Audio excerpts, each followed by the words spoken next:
through life with frivolity.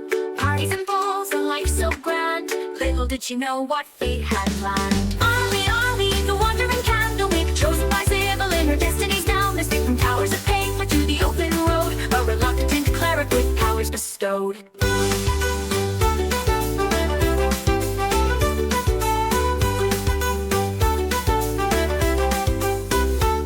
From luxury, thrust into robes, surrounded by tomes and dusty old globes. But Ollie's mind, sharp as a tack, mastered the legalese others did lack. Contracts and bylaws, she knew them all. Her litigious prowess made bureaucrats fall. In mazes of paper would she find a way to bend the rules and save the day. A holy symbol in a divine dream. Not all in the tower is as it may seem. A true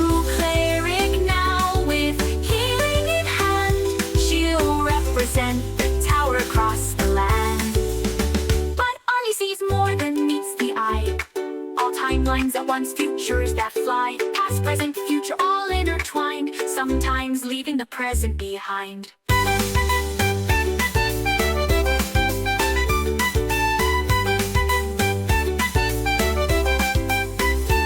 Ollie sees more than meets the eye.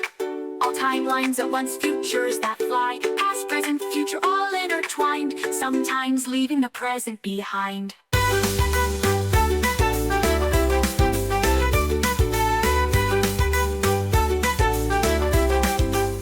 Library cat, shrouded in mystery, follows Ollie through every history. With glowing eyes and silent paws, it guards her path without pause. Ollie, Ollie, the wandering candlewick, chosen by Sybil in her destiny's down. The stick from towers of paper to the open road, a reluctant cleric with powers bestowed. Cut from luxury, thrust into robes, surrounded by tomes and dusty old globes. But Ollie's mind, sharp as a tack, mastered the legalese others did lack.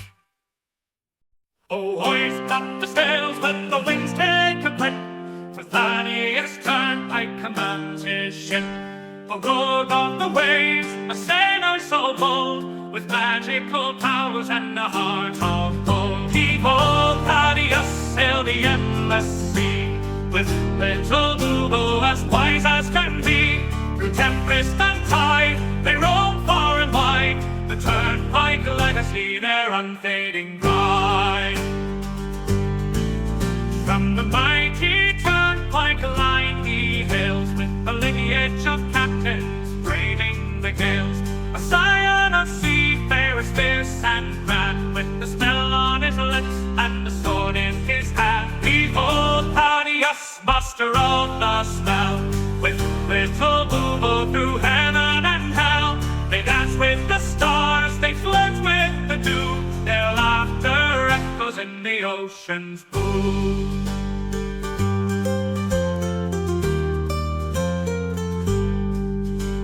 Now for his mate, little Boo-Boo's his name. Together they soar in fortune and fame. With little Boo-Boo, his talents wrapped in light, they summon the winds and the stars to their fight.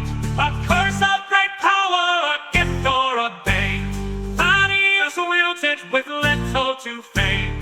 A rogue with a charm, a sailor with flair, he faces each curse with nary a care. Behold Thaddeus, the sea's arcane knight, with little Boo-Boo in the pale moonlight. Through whispers of magic and the salt-laden air, the Turnpike adventure none can compare.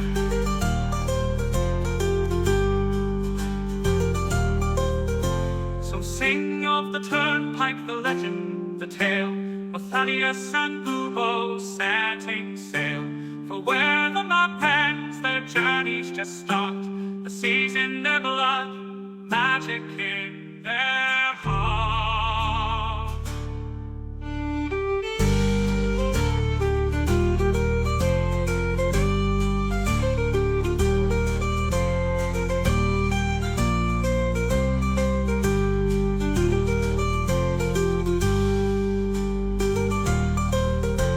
So sing of that Turnpike, the legend, the tale, of Thaddeus and Boo-Boo setting sail. For where the map ends, their journeys just start. The sea's in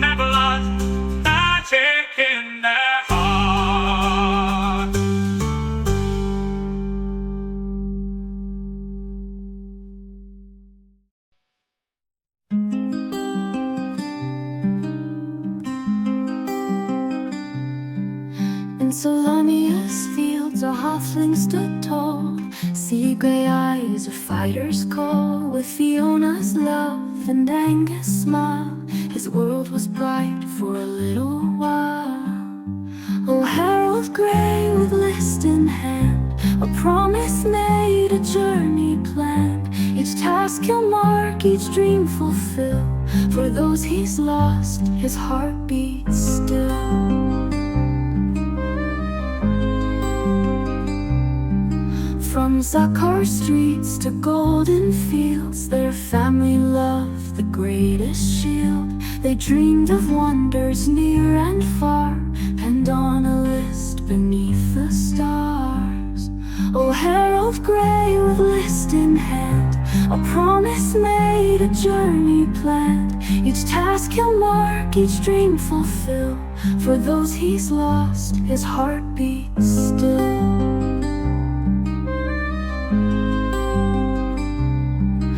Young Angus fell on distant shore, while Fiona's kiss would come no more. A drunken noble, a vengeful blade, left Harold's world in darkness laid. But from his grief a purpose born, to honor vows that he had sworn. The list unfolds a final wish, a blade resisted a gutted fish.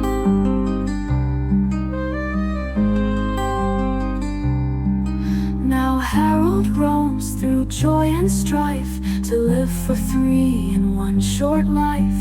From mountains high to oceans deep, this solemn pledge he vowed to keep. With boulder hat and iron will, he faces each task with hard-won skill. For every deed he sees it through, he feels their love forever true. And when the final task is done, when every battle's lost and won, he'll close his eyes, his duty clear, knowing his loved ones drawing near. In afterlife they'll meet again, their love eternal, free from pain. The list complete, their dreams fulfilled, a promise kept, a future will. Oh, Harold Gray, your journey's long, but in your heart they're never gone. With every dream that you fulfill, Fiona and Angus are with you still.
in his wake. It is when enemies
Hello, welcome back to You Are Legion, the D&D game where you, the audience, can join in and be a part of the story as the gods themselves.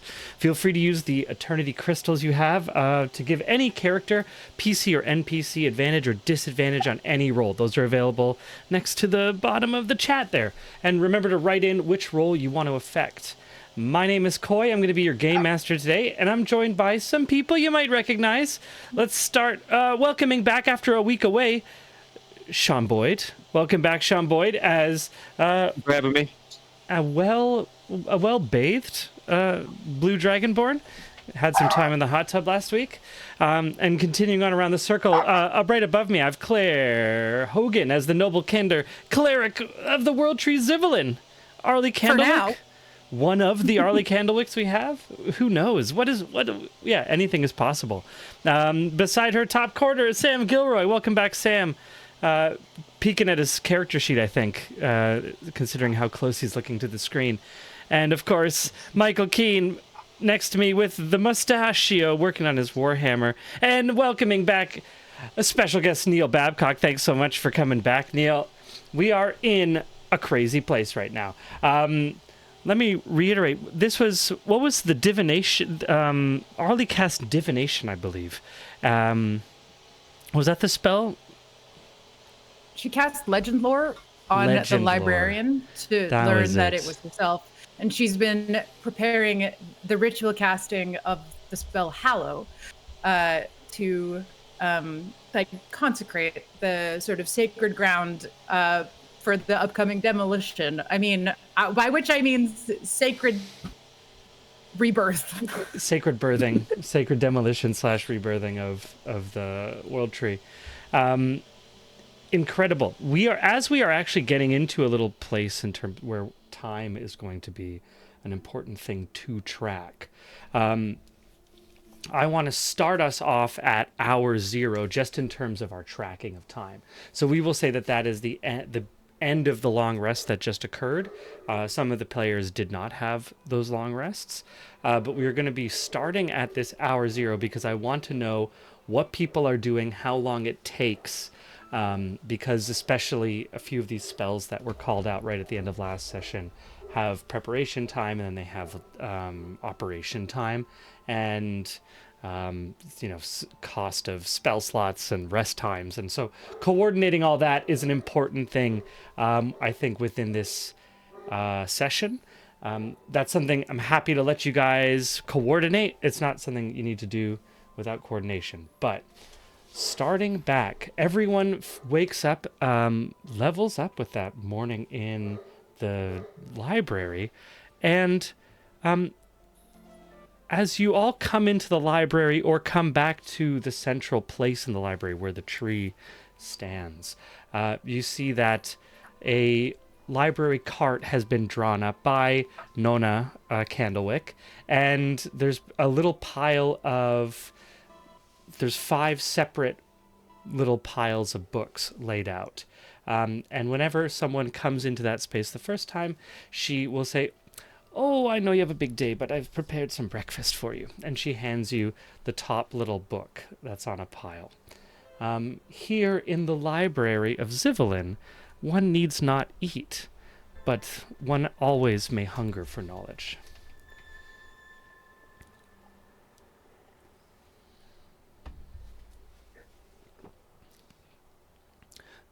Sorry, I didn't catch if that ending, that was the description directed at it doesn't direct us towards anyone. It directed me towards a little sip of my drink. Considering we had Sean away last week, I think I want to hand it over to Aelric to potentially, if he wants to catch us up. I mean, there was a long rest that happened that I assume you're going to take the benefits of. But there's also opportunity during that downtime for interactions, especially with Lothender, or at the beginning of this day, I want to give you the initiative to pick it up.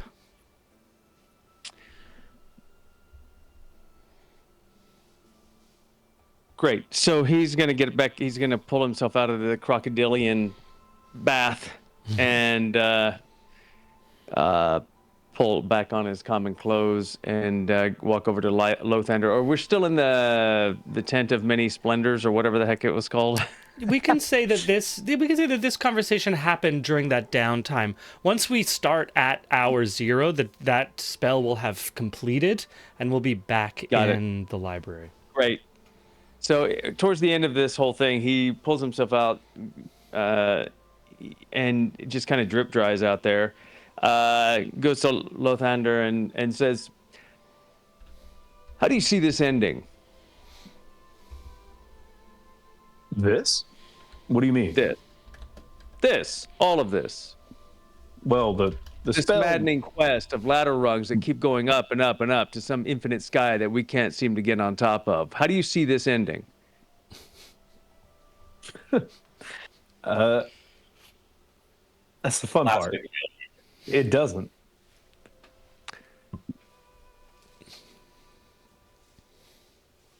Great. And then he walks out. Great. Amazing. He comes out of the tent and sees Harold. Hopefully, he's looking for Harold. Yeah, I'm going to bring everyone back into the library. This is just a weak facsimile of our library. I only bring it up because there's basically I'm considering this like a plan. Like there's some planning that's going in that was like kind of hinted at the beginning of last session. So I wanted to give you a bit of a map that you could make specific choices in.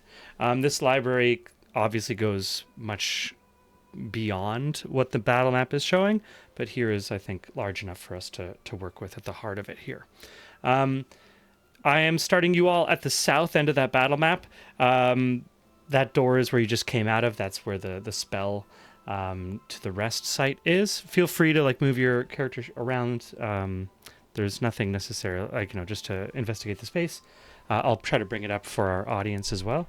But yeah, Aelric, you are able to find Harold. Anyone is able to find anyone they are searching for. Of course, if someone is trying not to be found, you can let me know. We can do an opposed check. The very last thing he says as he walks out of the tent, and he turns back to Lothander and said, "That soak is exactly what I needed. I really appreciate it." And then he goes out calling Harold's name.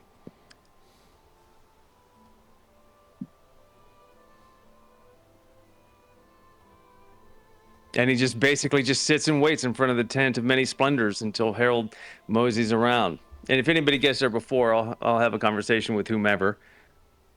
Sure. To be honest with you, Harold was way off in the tent. And so here's Aelric from... Oh, so you're actually in the tent? Yeah, but it's a very large space, right? Like it's a dimensional pocket. Harold was just sort of strolling through the wheat fields and remembering things. Oh, I see. But Harold hears Aelric's voice coming from the opening of the tent and saunters over. Oh, so you come up from behind. Yeah, all right. Yeah. Yeah, well done. Well, you're so stealthy. Do you make yourself known?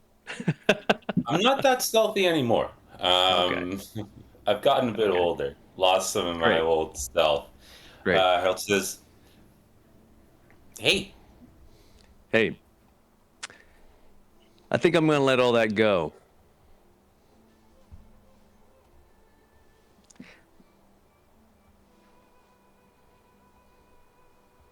I just need you to point me to the direction of the things that we need to kill, break, destroy, hack down, take down, remove. I just need you to make the decisions for me. And if you don't, then tell someone else to do it. I don't think that would be letting go of anything. No, it's letting go of a lot of things. I just need to get back on track. How do I... You're more than a sword, Aelric. Yeah, I know. But I also know that I do my best work when I'm not as distracted. That whole nonsense in the cave, we barely made it through. If the guy hadn't come, I don't know that we made it out of there. I was so ineffective. I was just struggling with too many things at one time, too concerned, too tangled. I need to get more efficient. Okay.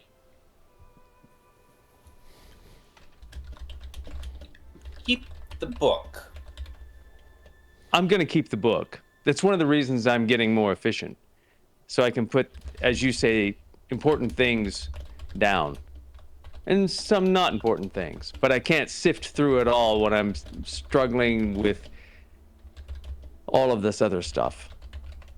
As long as the important things don't involve your sword arm. Yes?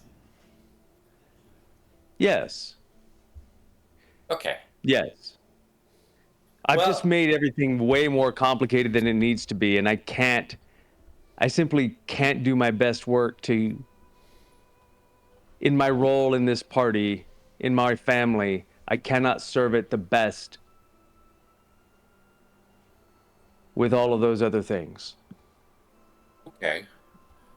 I really am grateful that you listened and gave me the book. It's what allowed me to go sit in the hot springs and think, which is not my strong suit. You should give yourself some more credit. But for now, happy to help. Thank you. You should go and talk to the librarian. I'm sure she'll want to speak with you. I think I'm tired of talking to people that I don't know. The people that can talk to our party can talk to me through the people that I trust. Everyone else can take a number. Let's go together. I'm happy to go together. Okay, so I lead Aelric to go and see the librarian. Incredible. Amazing. You find the librarian, and she's oh, Harold, I have some wonderful breakfast for you. And she looks to you, Aelric, and I'll say, give me a insight check. Oof. All right. Insight. Fantastic. 11. With an 11, the Second. I want to roll too. That's a high roll for Aelric. Is 11 is 11 high? Really? Oh yeah. Well, yeah, man. I have a wisdom of 10 and no ads on that thing, so.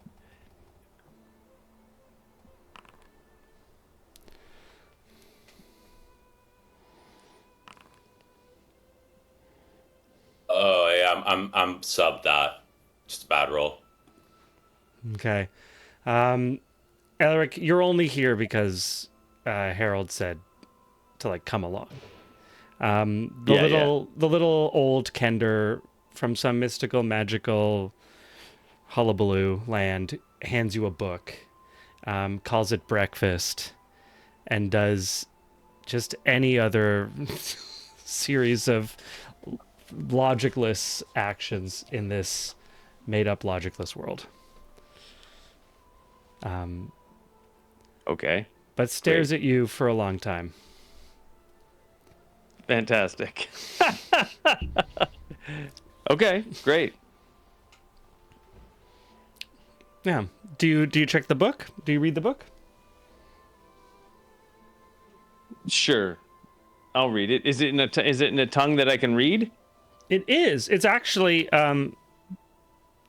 as you look to it, at first you didn't recognize it because it's different printing than you're used to, but it's actually a printing of an old story that your uncle used to tell you in Draconic that was used for children as a way to teach how to read and write basic Draconic runes. And it's just a printing of a little kid's story for a 1 or 2 year old dragonborn. And as you read it, very short, right? 5-word sentences per page with images.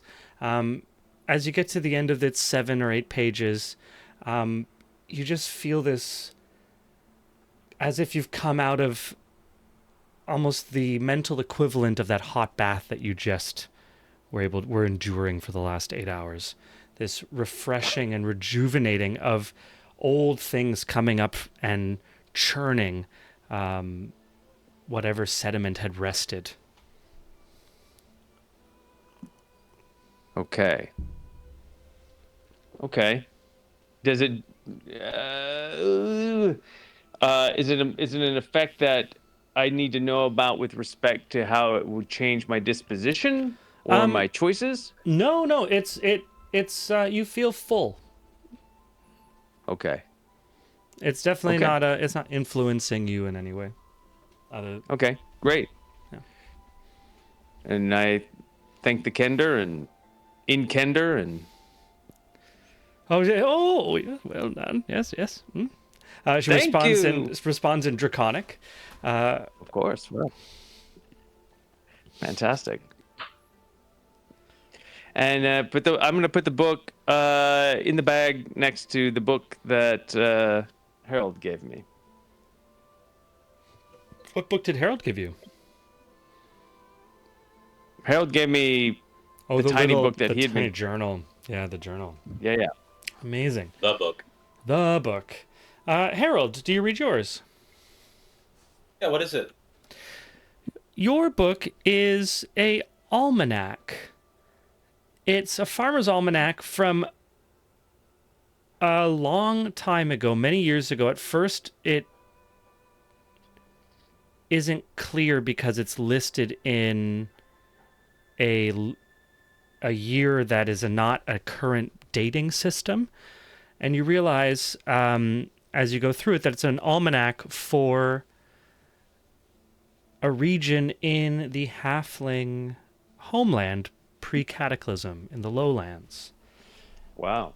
And it talks about the moon patterns, the moon cycles for that year, and the predictions for rain and conditions. It's a farmer's almanac. And something about it leaves you feeling grounded with a history that, however distant it may seem, was real on a scale of celestial sizes.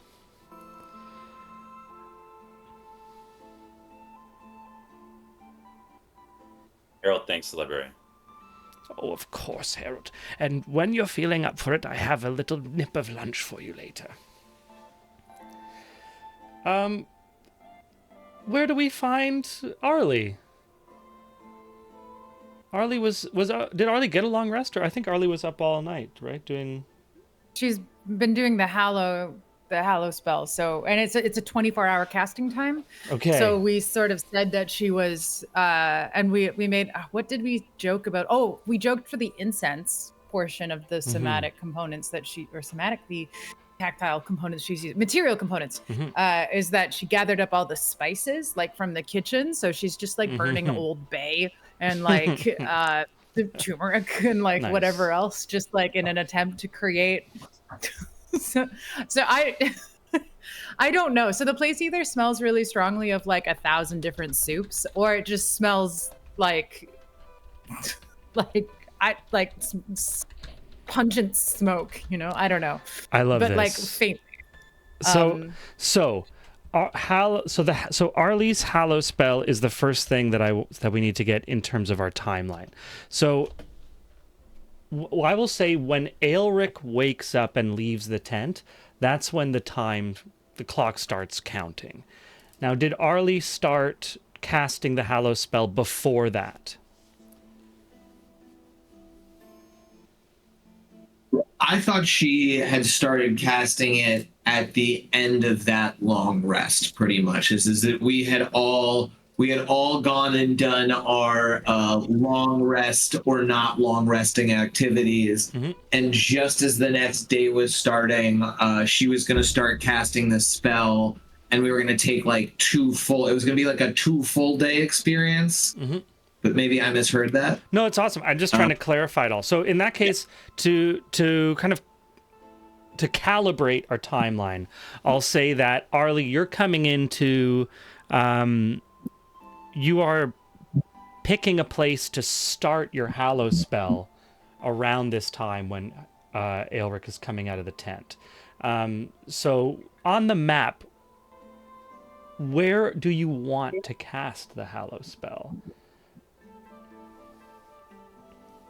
Oh, you're on mute. To my mind, the Hallow spell, it kind of reminds me, like, I'm more familiar with like the consecration spell from 3.5, but it's the same flavor of idea. And I think there even is a version. Doesn't matter. My understanding of these spells is that I'm like doing a perimeter in the same way that you would do like a salt circle to like create an area, you know, to delineate the ritual space. It's like, so she would just be going like room to room, like slowly over this 24-hour period, doing whatever sort of like chanting, meditating, praying, like drawing down of like complete holy essence to like, you know, to make this place like a hallowed ground, so that Zivlin, her idea being that like Zivlin will be able to regrow in safety, free from the sort of cursed taint of the other world, whatever it was, and so, that it'll be whole. Yeah. So okay. We could pick any room to start in, but I believe that she would, once she's finished doing every room, she'd end up in the middle. So okay. Effect. Okay. So I'm just looking at the Hallow spell in terms of, because I don't know what the consecrate spell is that you're. They're thematically similar, so you don't need to. I don't think, if it did make it into this version, it's not the same thing. No, because I have looked at the Hallow spell. The big thing with the Hallow spell in 5e at least is that it's like it prevents any creatures, fae, all these ones from entering an area, but it has a 60-foot radius, so it's like much smaller than the library as a whole. You could have told me that was 60 feet and I would believe you. I really don't have like a strong sense of... each square is 5 feet. I mean, I know that, Koi, but I'm just saying I don't have like a very strong intuitive. You're like, sorry. Like there could be 60 tiny squares. Like I can't... 60-foot radius. It's actually the whole inner area there. Seems like okay, so let's go with that then. So that's, yeah. Awesome. Sorry, I'm zoomed. I'm looking at the same one on the. I'm looking at the. I guess I should be in Foundry. I'm looking at the picture on Reddit. Oh, okay. So, yeah. Like you could tell me. That's what I'm saying. I'm like, you could tell me that was 60 feet. Like it. Yeah, I just drew it out in the virtual tabletop, and it actually includes the central room, and then like most of the hallways into all of the. Okay, well. That's a lot more obvious and intuitive. We'll just do that then. We'll say that she's doing it just in that area. Perfect. Awesome. I don't care about the fact that it doesn't reach out. Like whatever. Those can all become consumed with whatever sort of evil. Just the center part is. Yeah. This is great. The central hub. And I'm just going to read it out here again. But I love what the mentality of kind of doing this as a consecrating the space. What this spell will do mechanically in addition is celestials, elementals, fae, fiends, and undead cannot enter the area, nor can they charm, frighten, or possess creatures in it. Any creature charmed, frightened, or possessed is no longer once entering the area. You can exclude one or more of these types if you want. Secondly, you can bind an extra effect to the area. They give you a list to choose from, Claire. So take a look at that. Let me know what you think about the extra thing you would like. They are courage, darkness, daylight, energy protection, energy vulnerability, everlasting rest, extra dimensional interference, fear, silence, and tongues. And they have these abilities for creatures in it or trying to get into that same area. But basically, it is a warding area against all of these types of creatures. Massively powerful. It takes 24 hours to cast, and then it lasts until dispelled, which is pretty key. So it is not concentration. It lasts until dispelled. Wild. Cool. Arlie begins the casting of this in the same... This is all happening at the same time as we begin our first day. Lothander and... Lothander, where are you at? As the day begins and the spell folds, the tent spell folds. So I'll be stepping out of the tent. I suppose I'll take my book breakfast. Yeah, book breakfast. Because you said that there were, from Nana Candlewick. Because you said there were 5 piles at the beginning there, so I assumed one of them was One's for for me. you as well. Yeah. I'll take a look at the cover and leaf through. Yeah, you read just the first sentence is, in the beginning was darkness and then there was light. And you have to close the book and put it down, and it's just like, whew, it's an oldie but a goodie. Okay, great. I'll thank her. And then as I see Arlie casting her Hallow spell, I can cast this as a ritual, and it only takes 10 minutes to cast. But there's a spell called Forbiddance that I'm going to try and add into Arlie's Hallowed spell here. That says, you create a ward against magical travel that protects up to 40,000 square feet of floor space to a height of 30 feet above the floor. For the duration, creatures can't teleport into the area or use portals such as those created by the gate spell to enter the area.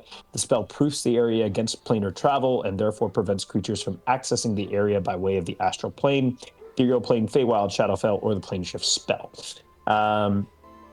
There's way more. If they try and break that, it hurts them and all that. Yeah, you can do damage. I'm just gonna try and tie that into her casting. It doesn't last as long as Hallow, but if this is something that's important to Arlie, Lathander's gonna do what he can to help with that.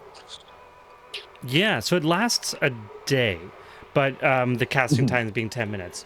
So if you want to cast Forbiddance, then I'll say, I'm going to track this. Forbiddance. And that's going to be cast like 10 minutes into the first day there, which will last up until 10 minutes into day 2. Yes. And then I'm going to do a little bit of playing with time.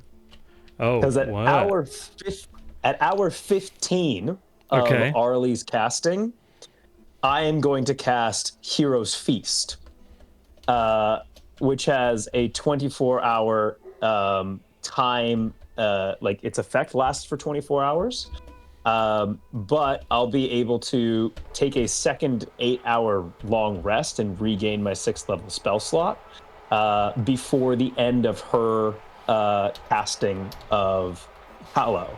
And then we will have the effects of Hero's Feast last from the end of her casting of Hallow for an additional 16 hours. Okay, this is why I'm trying to catch all this stuff, because I know you guys are going to get crazy on me. Hero's Feast. So you're casting that at 15 minutes into day 0? Was it? 15 hours into day 0. 15 hours. Yeah. Okay, so then we will get to, if we get to 15 hours in, that will trigger. Okay. And I'm just gonna, at the time of that, I'm just gonna have Lathander say, I'm gonna start on a brisket. If anybody wants, it'll be ready soon. And then go back into the tent as well. Are you how long does that, so is that recast that spell then, or how does that work? Yes. So that's a 10-minute casting. It's a ritual cast. Okay. So I don't have to expend a spell slot for the tent. So I will say then that's cast at It's a 10-minute casting time, so you cast that at 20 minutes past the hour. Because you cast Forbiddance first. And it lasts for a day? Or does it just last for 8 hours? 8 hours. Cool. But I can recast that again. As a ritual. Well. Cool. Yeah.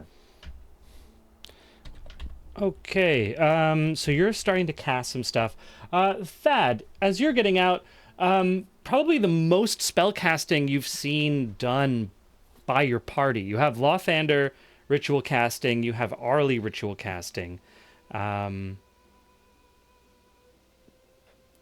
Aelric and Harold. But yeah, and Harold's. Yeah. If you come across Harold, he's making scrolls. Actually, that might be a perfect way for Thaddeus. First thing for Thaddeus to bump into is Harold making scrolls. You can make scrolls? Yeah, anyone can write. Well, no.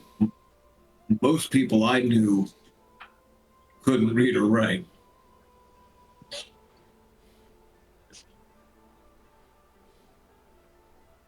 Well, anyway. Yeah, I don't know, man. I had a voice in my head just said, write the words down, you know?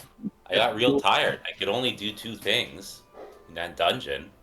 And I kind of just heard Infu's voice saying, just, write the words.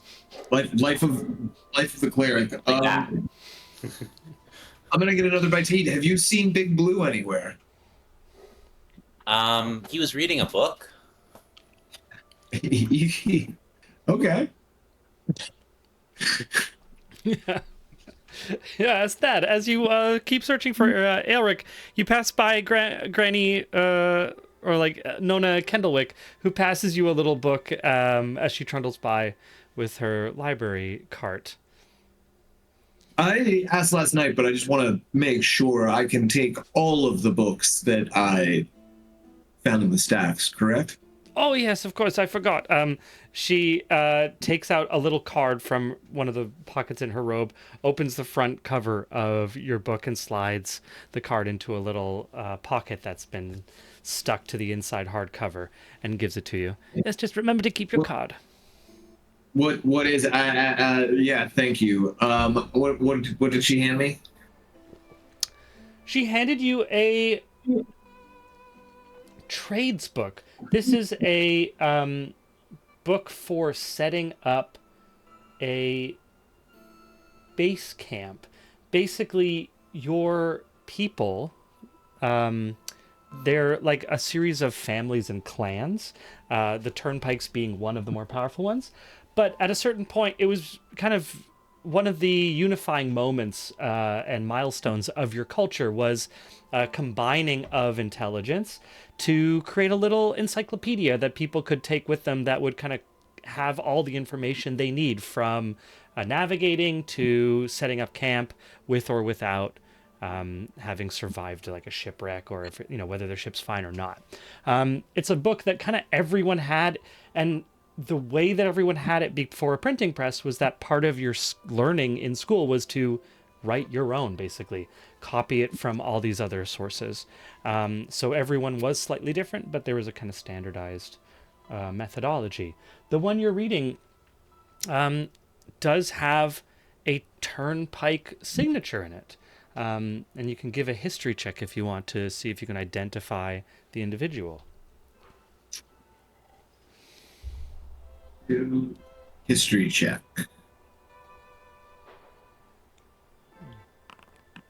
23. Oh, with a 23. Tell me which of your ancestors wrote this book, Thad. It's my great grandmother's. Great grandmother's? Amazing. Yeah. Great grandmother, powerful woman, survived multiple shipwrecks, got to the point where people didn't even want to sail with her, so she had to become a captain of her own crew, at which point she ended up like rallying together a small armada, considered a terror of the seas, and was one of the first landholders in your family. In her retirement, she decided that it would just be easier to have a place looking out over a secluded cove, and that was like the first stone settlement that one of the turnpikes died in. Yeah. Cool. How is this here? I turn in and say after what? Oh, we have copies of everything, Thaddeus. I believe Aelric is Mr. Young Tiamaticus is waiting for you. So I scurry off in the direction that she pointed, kind of like taking an eye at the two of them doing their ritual magics together out in the open. Awesome. I'm just realizing that our connection is not doing great, but Aelric, where does Thaddeus find you? Finishing up the book again, another read, just to see the old draconic working again, putting it away, contemplating. He's kind of in a popped squats kind of thing, kind of like hunched down on his own self. He's not really sitting on anything. He's kind of like in an Eastern squat looking thing. If we had a way to determine that, but he's also using his tail to kind of keep him squatted with that, so he can make a quick spring. Does that make sense? Big tail coiled, wings folded. Yeah, like kind of a Tigger thing. Sure. And so he sees Thad coming, puts the book down, springs up, walks pretty close over to Thad, puts his hand on Thad's shoulder, says, "I have no idea what is going on with you." What? What do you? Your powers, I can't keep up with what is going on with you. I need to know. I need to know better how to serve the party, and I don't know exactly how you're serving the party. You seem to be able to do a lot. How can I support you doing all of that? Well, just by doing what you would normally be doing when you are not trapped in being a human being. I wanted to come over and make sure that you were how many hours was he a human being for? Oh, I think it was a 1 hour spell. Yeah, just wanted to make sure that wasn't a disconcerting or troubling experience for you. It was terrible. It's been hellish. I have not had a good series of days. It has been a very, very difficult time, and I am struggling mightily. But I've received a book, and I've taken a hot soak, and I have considered, which is something I don't generally do. And I think I need to get back to the efficient task of supporting us to finish this. I am struggling, though, because everyone's roles have changed. Arlie is now fighting. You are now spelling more. Harold is conjuring. But I know what I can do, and I am ready to do it. And I said this to Harold, I just need you to point what needs to be taken out, down, destroyed, or otherwise made rid of. Well, my good man, my good dragon man, You can say man. We've been together long enough. And whether you remember it or not, you knew me as a man. Well, this is what I wanted.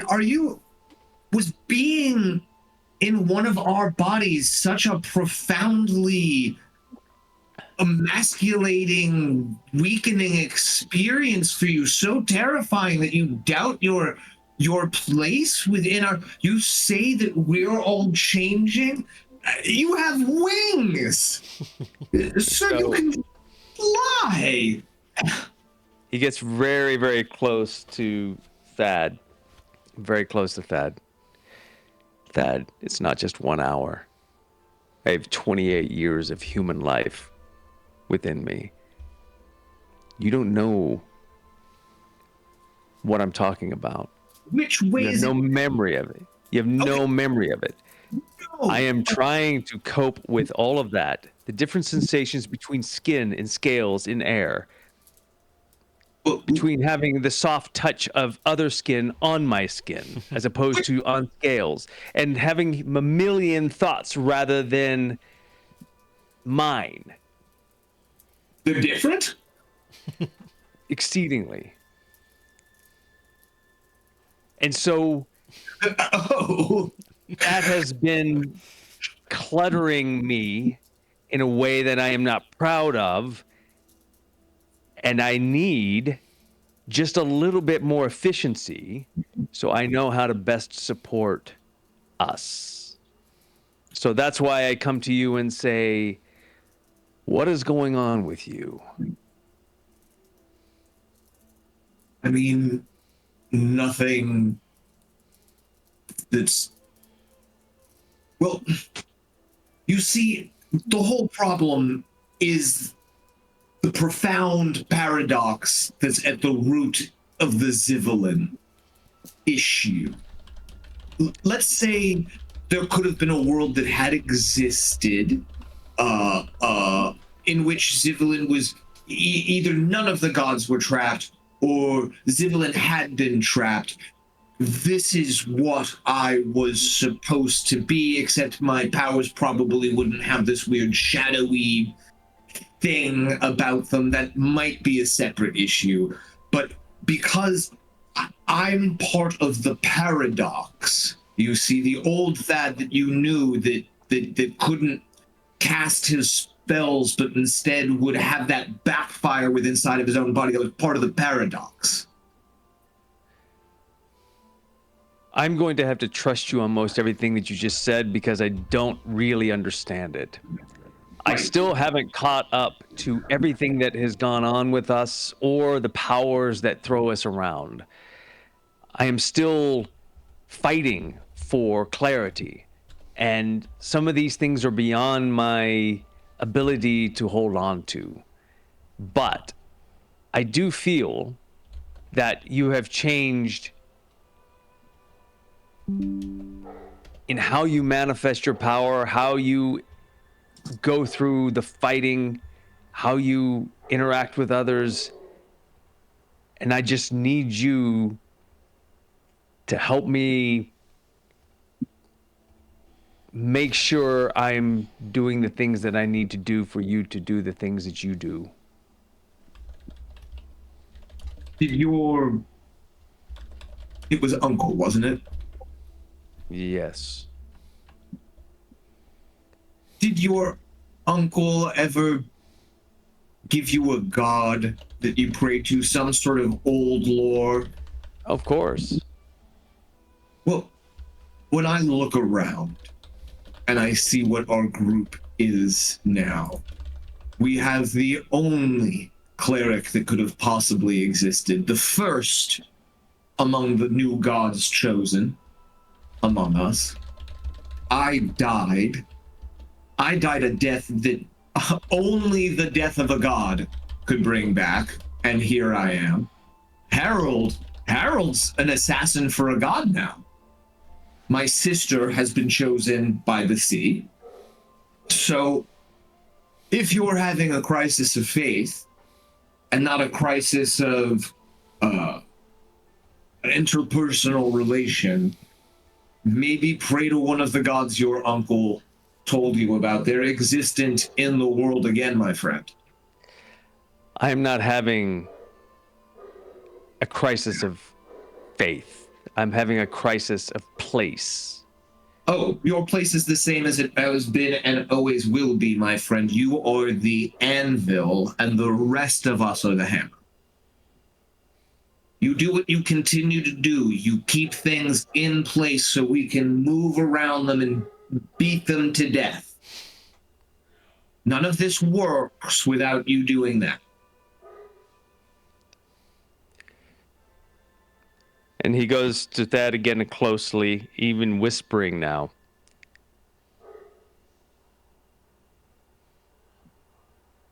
I have felt things as a human that I do not understand now that I am who I am. And I don't know which is better.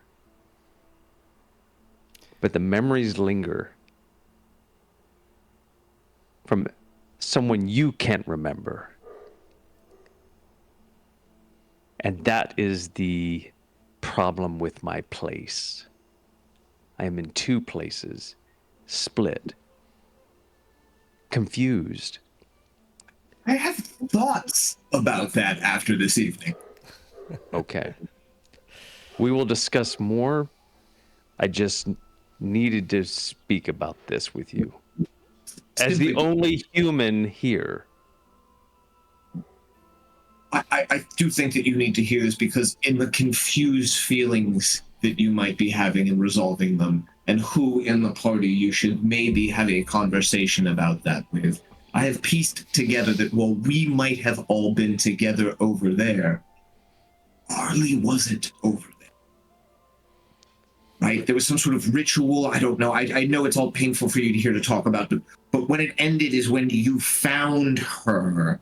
And I found literature that it might be possible when one's god dies for the cleric of it to become a portal within themselves. You all, I think, were in her. We were all in her, and she was somehow in her. So maybe if you want to figure out marrying those two things together, she might be the thing that bridges that gap. If you could ever get away from her new love, but look, they're doing bells together now. Yeah, I know. Anyway, and I know those feelings too. So amazing. As the two of you are chatting about this, we're gonna cut to Lothander and Arlie, like working together, totally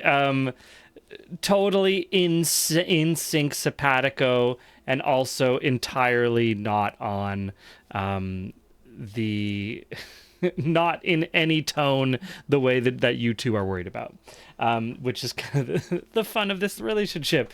Arlie, working with Lothander, you're able to add an extra dimensional interference ward to your Hallow spell. I will say that you're going to cast the forbidden spell in terms of spell slots, but that you won't have to recast it. It will be woven in to the Hallow spell, so that the Hallow spell now includes that. Wonderful.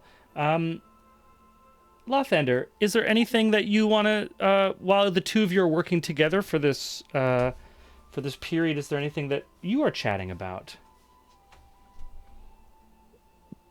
I don't really think so, other than at some point as I think maybe perhaps we're getting the Montreal Steak Spice organized in the appropriate room shape within one of the circles of the rooms. I just look at Arlie for a second and say, by the way, once all this goes down, if you happen to lose connection to your abilities through Zivlin, let me know, because he asked me to keep an eye on you, and I do intend to do so in every way that I can. So I can help if that ends up being the case. So in this moment, Claire doesn't know what kind of the details about Lothander, but Arlie would know. Arlie would immediately just be able to be like, "Oh my God!" In Celestial, are you offering me the opportunity to be and then like a light cleric? Like, is that what Lothander domain vibes would be? Yes. I mean, I am the Morning Lord, the bringer of the dawn, the father of light, and all that. And yeah, like that would be kind of where you would go. And like I don't know if that's uh you seem to be intelligent and learned and everything like that. Very book smart. But Seem to be. I mean from what I've been able to gather, yes. But for what you and your compatriots are planning to do, it you know the power of fire and sun is pretty helpful in those situations. Well, I'm real honored. How many Kenders can say that they've been approached by two gods? I suppose two, and they Gonna make both happen to be Dad in this real library. bad. Dad's gonna be all like, "Why does this Kender keep getting chosen?" He's gonna come up with a whole other suspicious narrative about probably say I'm gonna make the sun go out. Also, you should know it doesn't end well for gods that choose me, or at least it ends. Well, we don't know that yet. Well, from what I've gathered, Zivlin is already on his path of rebirth, and he ain't even the god of that. Fair point. Well, thank you very much, and I will consider it. Again, if the need arises, I'm not even saying that it will, but This is true. Perhaps perhaps I will still be learned at the end of all of this, but I also really might not be. Amazing. And please, I hope, and if I forget, or actually, perhaps if I forget, that's for the best. But if I forget, do remind me. So I'm not sure what I will and won't know. True. All right. Awesome. Anyway, I'm gonna get to cooking. Yeah, and then I picture that scene ending with like something accidentally being flammable.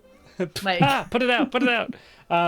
Yeah, Arlie's spending 24 hours casting, so this is like, as people can certainly come and talk with Arlie over the next 24 hours, but the default will be that Arlie's like somewhere in the space continuing this long Hallow spell. We are returning to Aelric, who's searching for Nona Candlewick, yeah? Yeah. Yeah. You're able to find Nona in one of the shelves, or the aisles of shelves, I should say. She sees you coming. Oh, yes. Hello, Aelric. Nona, I need your help. Oh, my help. Yes. Whatever could I help you with? A weakness? Oh, you don't look like you're very weak. She gives you a little, like, kick in the shin. You can't even feel it. Right. I'm not talking about that kind of weakness. I have scales. I wear plate armor when I have it around me. Mm-hmm. Then he points to his head. But here, I am susceptible. And it's cost the party many times. I'm weak. I need you to fix it.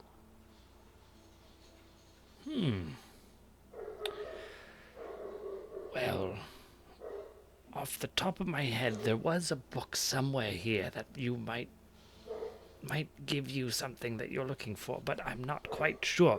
The question is, beckons you down to her level. Yeah, he squats all the way down. Yeah. Amazing. She grabs the two sides of your snout and just peers over it to your predatory eyes, bifocal. Are you prepared for an adventure?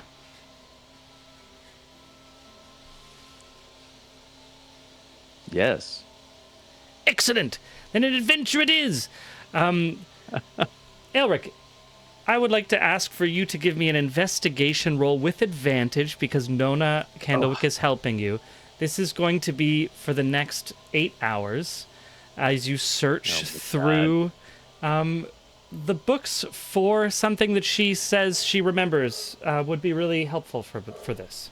She should roll it, not me, but okay. Let me review what my... Okay.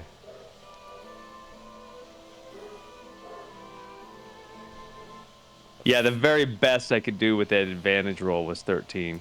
13. I mean... This... Plus guidance. Plus guidance? Okay. Not from I'm sleeping, but from Lathander. Oh, Lathander. Oh, guidance, yeah. Yeah, Lathander, you can like tap maybe, with guidance.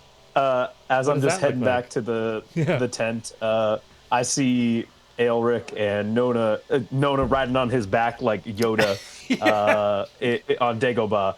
And I just go, good luck, and just tap him and hit him with a guidance spell. Amazing. That's 1d4 that he gets to add? An additional 1d4, yes. Amazing. Actually, you know what? I'm gonna get it a long rest as well, so I'm gonna go. Oh, hey! Keeping your eyes on a swivel, and I'm gonna use that to cast enhance ability.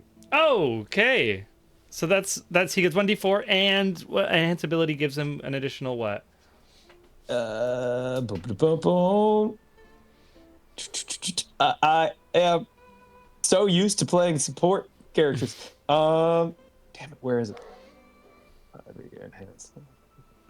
While you're searching for that, I'm just going to say, Thad, you grab another book that's been left out for you from Nona. It satiates some more hunger, and then you fall asleep to get an actual rest that you haven't gotten since you arrived here.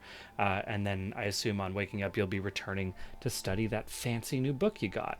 Yeah, Lothander, advantage, which okay. I guess it doesn't already stack, in which case, because Nona's already helping. Oh, true. Double advantage does not stack. Yep. Okay, so in that case, you get that's a 16, which is quite good. Rare. Okay. And we are going to come back to what Aelric finds in his investigation after our break. But continuing on, as the last few minutes before the break, it's an 8-hour search, Aelric. I can't just tell you right away. You have to commit to the search, to the investigation. This is library work. It's an adventure, as Nona Candlewick says. Harold, 8 hours into your first day, you finish writing your first ever arcane scroll, I believe. Is that right? Mm-hmm. What is it? What is that final moment of completion like as we return to Harold? Harold takes a big stretch in the chair that he's in and leans back and promptly falls asleep, and I will take a long rest. Amazing. Okay, Harold taking a long rest. Thaddeus taking a long rest. Aelric is investigating. That is a long rest amount of time. Lothander is just doing some cooking. Arlie is sleeping. Or no, Arlie is casting. My bad. Arlie is casting. Rare.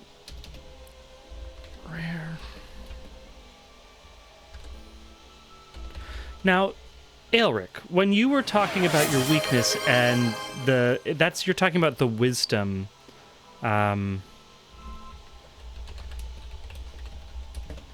Yeah, that your 100%. wisdom score kept being. Yeah. Wisdom or intelligence, either one. But wisdom, because I keep getting. Yeah, that's the thing that always upends the party. I miss a wisdom save. I get taken control of. I end up killing other people in my party. Or I huddle and cry. My wisdom isn't much better than yours. My wisdom is not much better than yours.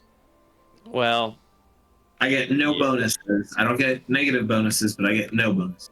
I get negative bonuses for charisma. Aelric, Yeah. as you're Yeah, searching, you are all okay. I guess last thing would be Lothander. Is there anything you're doing in this 8 hours where everyone is asleep or researching? Where are we in the timeline? Because I've started casting Heroes Feast now. Is that correct? At hour 15, we said, or is So that we're not not quite there yet? yet because we're actually within. We're still within the first 8 hours. Okay. Lathander is gonna refresh whenever it needs to the ritual cast of the tent. And he's gonna go down to the beach at the lake that's in there. Okay. And just like spend time hanging out on the beach, and then at a certain point, when he looks around, no one else is in the tent at the moment. He's gonna take out a little locket and open it and look at the portrait that's inside, and then closes it, and then runs his thumb along the sigil that's on the outside, which is a sheaf of wheat with a rose on it, and then tuck it away before anybody else comes. Amazing. Aelric, we return to you as you go through the stacks. At a certain point, you come to a large box. Out of the box, Nona Candlewick pulls the box out, blows some dust off of it, opens it like a hat box, a kind of box inside of a box, and peers within. Inside, there's an onyx sphere bearing deep spiraling grooves, and embedded within is an iron chain from which it dangles. She looks at it and says, "Oh, well, I suppose this might do, but I'm not quite sure if this would be such a... We could stop here, we could keep going."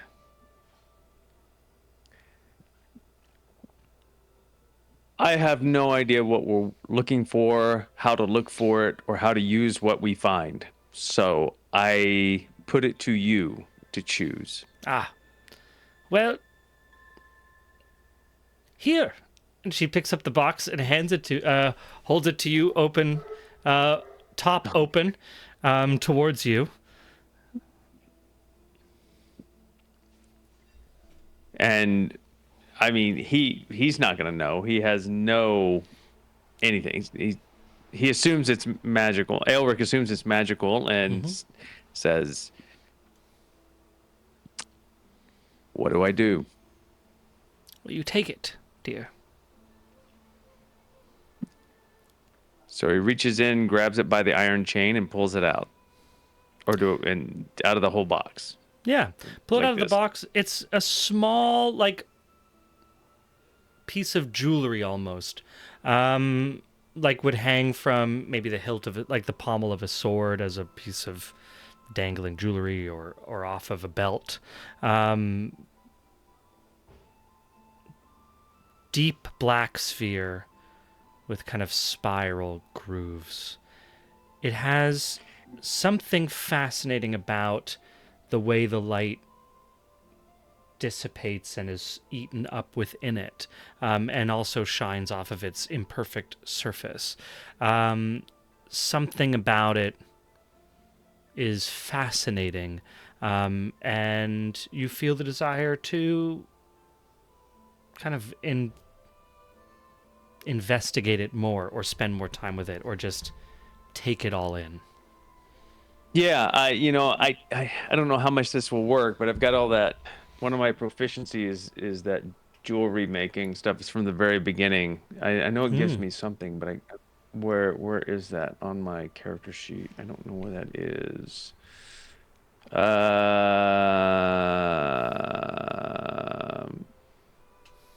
Yeah, I can't. It's.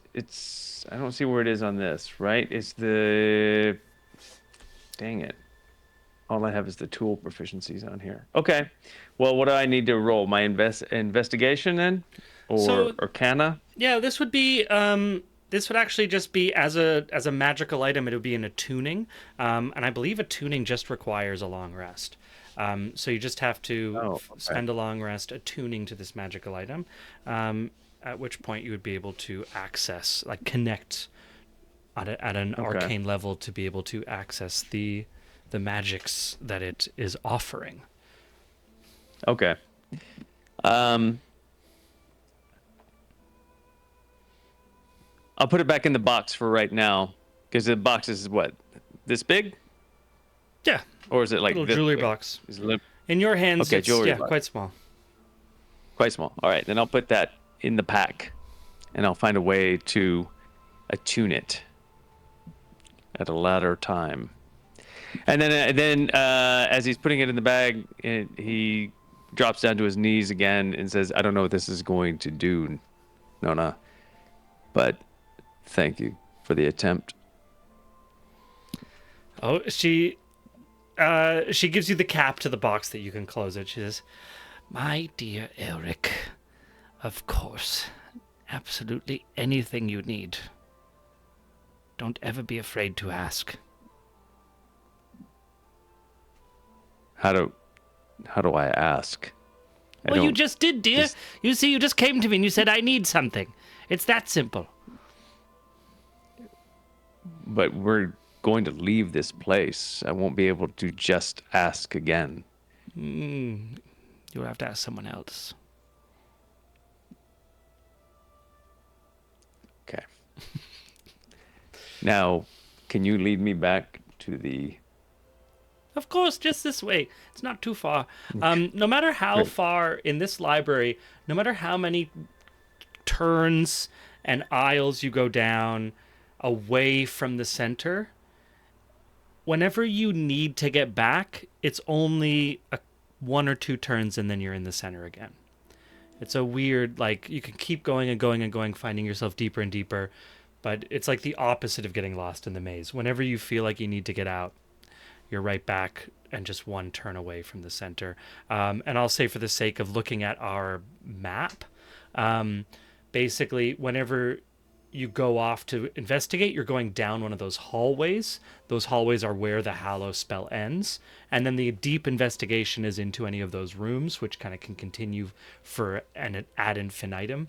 And then whenever you decide to come back, you take one turn, and all of a sudden, to your left or right, there's that hallway back to the center point and the beginning of the Hallow spell, just as a kind of getting our sense of how this magical spacing is working. Awesome. So as Aelric comes back, everyone's sleeping. We're going to take, I think, a little bit of a well-placed but slightly early break as everyone completes their first downtime in our first kind of shift of 8 hours for this day. So let's come back, I'll say 5 after 9. Does that sound good for everyone? That gives us about 15 minutes. Sweet, sweet, sweet. I will send us into break time. Thanks so much. See you soon. Check your DM.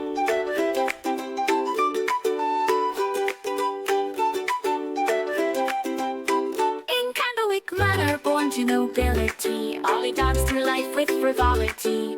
Parties and balls, a life so grand. Little did she know what fate had planned. Ollie, the wandering candlemaker, chosen by Sybil in her destiny's down. Escaped from towers of paper to the open road, a reluctant cleric with powers bestowed.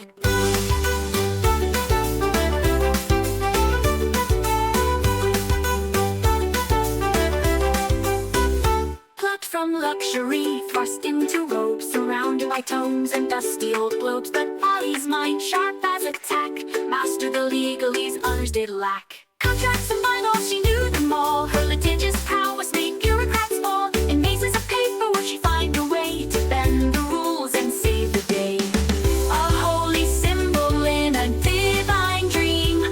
Not all in the tower is as it may seem. A true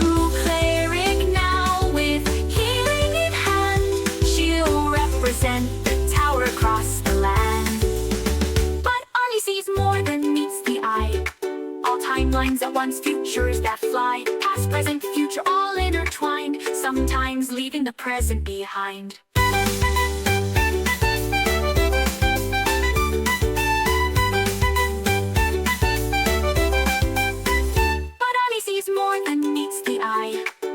timelines at once, futures that fly, past, present, future, all intertwined, sometimes leaving the present behind.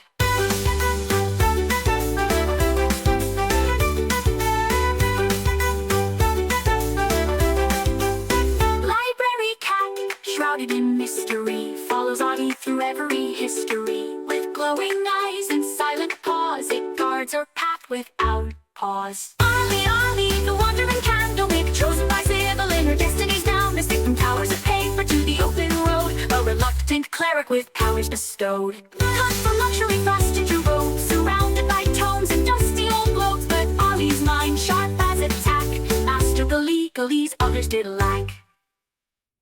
Oh, hoist up the sails, let the winds take a breath. For Thaddeus Turnpike commands his ship. A lord of the waves, a sailor so bold, with magical powers and a heart of gold. Behold, Thaddeus sailed the endless sea, with little Lubo as wise as can be. Through tempest and tide, they roam far and wide, the Turnpike legacy, their unfading pride. From the mighty Turnpike line he hails, with a lineage of captains braving the gales. A scion of seafarers fierce and grand, with the smell on his lips and the sword in his hand. Behold Thaddeus, master of the spell, with little Lubo through heaven and hell. They dance with the stars, they flirt with the dew, their laughter echoes in the ocean's blue.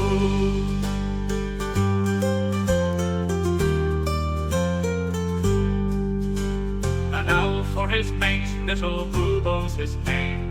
Together they soar in fortune and fame. With little Lubo, his talons wrapped in light, they summon the winds and the stars to their fight.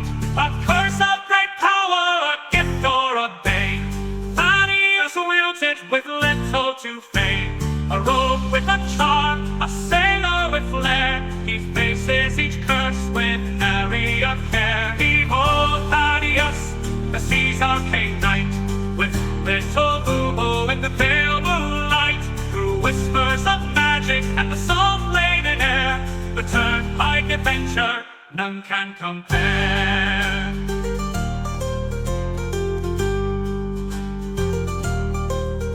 So sing of the Turnpike, the legend, the tale, of Thaddeus and Lubo setting sail. For where the map ends, their journeys just start. The seas in their blood, magic in their heart.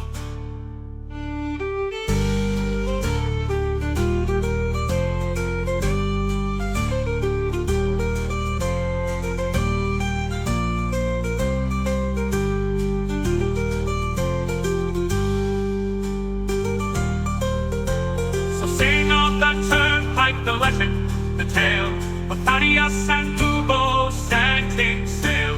For where the map ends, their journeys just start. The seas in their blood, magic in their heart.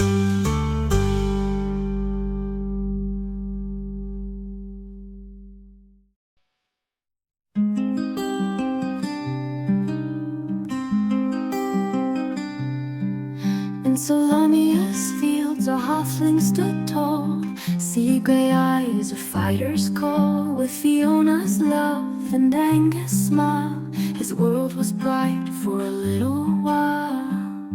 Oh, Harold Grey with list in hand, a promise made, a journey planned. Each task he'll mark, each dream fulfill. For those he's lost, his heart beats still.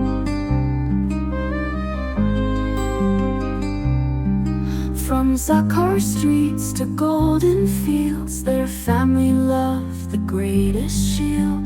They dreamed of wonders near and far, and on a list beneath the stars. Oh, Harold Grey with list in hand, a promise made, a journey planned. Each task he'll mark, each dream fulfill. For those he's lost, his heart beats still.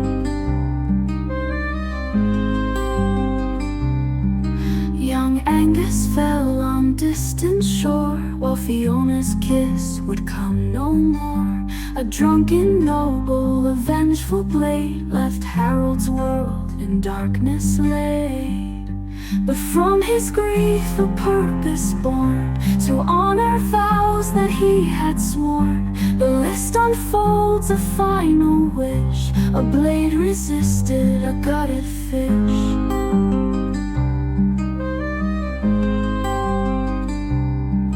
Now Harold roams through joy and strife, to live for three in one short life. From mountains high to oceans deep, this solemn pledge he vowed to keep. With bolder hat and iron will, he faces each task with hard-won skill. For every deed he sees it through, he feels their love forever true.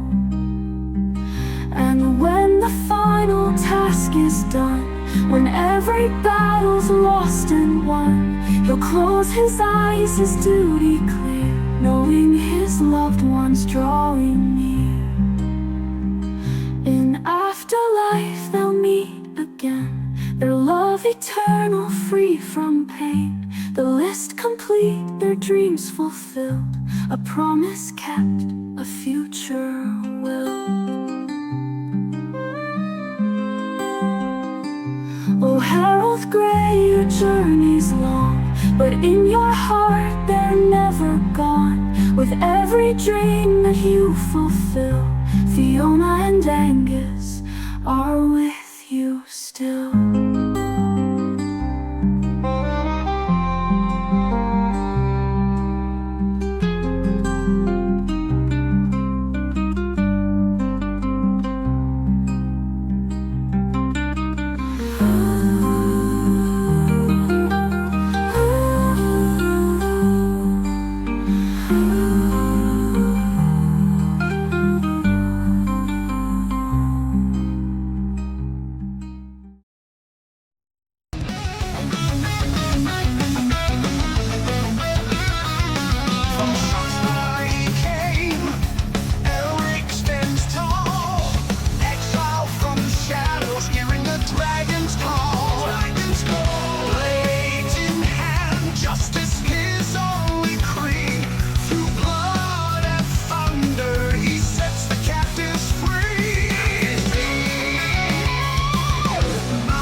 Hello, everyone. Welcome back. We're still waiting on Sam to get back, but as we get started, I just wanted to get us jumping in because we know we're losing Claire a little bit early today. Hey, Sam. I am coming back on our second shift, our second 8 hours. We're breaking everything down into 8 hours, kind of in our downtime. So our second 8 hours, everyone's going to wake up. Aelric is going to spend a short rest attuning to a magical item that he just found. Arlie is still casting. She's doing what is it? Oh my god! she's Hello. filibustering, basically. Just long casting when just nonstop talking in Congress. The filibuster. That's what Arlie's just doing. Not a long 24-hour casting session. So whenever anyone needs to find her, she's in a different section of the library, just laying down some salt and herbs and burning stuff and chanting and doing all that different stuff. Does it says stream? Oh. It says stream ended? It's coming, like it's got the dice rolling and it says SE and then it explodes in fire and then says stream ended. Okay, mine says we're on my end we're good. So hopefully it's just like a delay thing. And that'll fix itself in a second. Okay. But who knows? Anything's possible when hopefully see us soon. Oh my god. I'm running it off of a hotspot on my phone right now, but it seems like it's not being very effective. Yeah, my stream view is working. Oh, is it? Okay. Awesome. So it'll take about a couple hours for Aelric to attune to his magical items. So before that happens, is there anything any other players trying to do at the beginning of this second shift? Arlie is doing her spell. Aelric is doing a little bit of a tuning. Thad is studying his magical tome. So we have Lothander. I know at a certain point during this shift, you're going to be casting the Hero's Feast right near the end of it. But is there anything else that you want to do this second shift? And also, but yeah, let's ask you and then we'll follow up with Harold. Well, I might as well see what the big fuss about this library is about. Gonna walk around, explore, going on an adventure. Going on an adventure? All right. Why not? I will say, give me a investigation check. Okay. Enhance ability, guidance. Bang bang. Yeah, terrible. Okay. 13 total. 13. With a 13, I will say you can spend some time in the background as we go off to another player, and you can uncover a uncommon magical item. Okay. I will return. Subject to my approval. Some of these, like, this small uncommon magical item says kill any god. It was in this one little, like, side adventure. Anyways. Awesome. Sorry, I missed that snark from Keen. Oh, I was gonna say, I think that one's in Xanathar's Guide to Fucking Your DM. Yeah, right? Yeah, Fizbin's Encyclopedia of DM Fuckery. Harold, what are you doing as you wake up from your long rest? I go to look for the librarian. Yeah, looking for Nona Candlewick. You're able to find Nona Candlewick. She gives you a little collection of short poems on loose leaf as your breakfast, and she's there. How are you doing there, Harold? Feeling all right? It feels like there's just a whole world of stuff in my head that wasn't there last week. I wrote a scroll. Very wizardly of you. Yeah. trying to play it cool in front of that, but like it's really weird. The arcane arts, they are all encompassing. Does this library have every book? It did at one point. What with everything and the nothing recently, certain tomes have gone missing, and of course, mischievous creatures and deities and fae. They like to come and take things from time to time, so sometimes things are missing for moments or eras. You think you could help me find records that were kept by the Knights Calaman? I'm sure we could.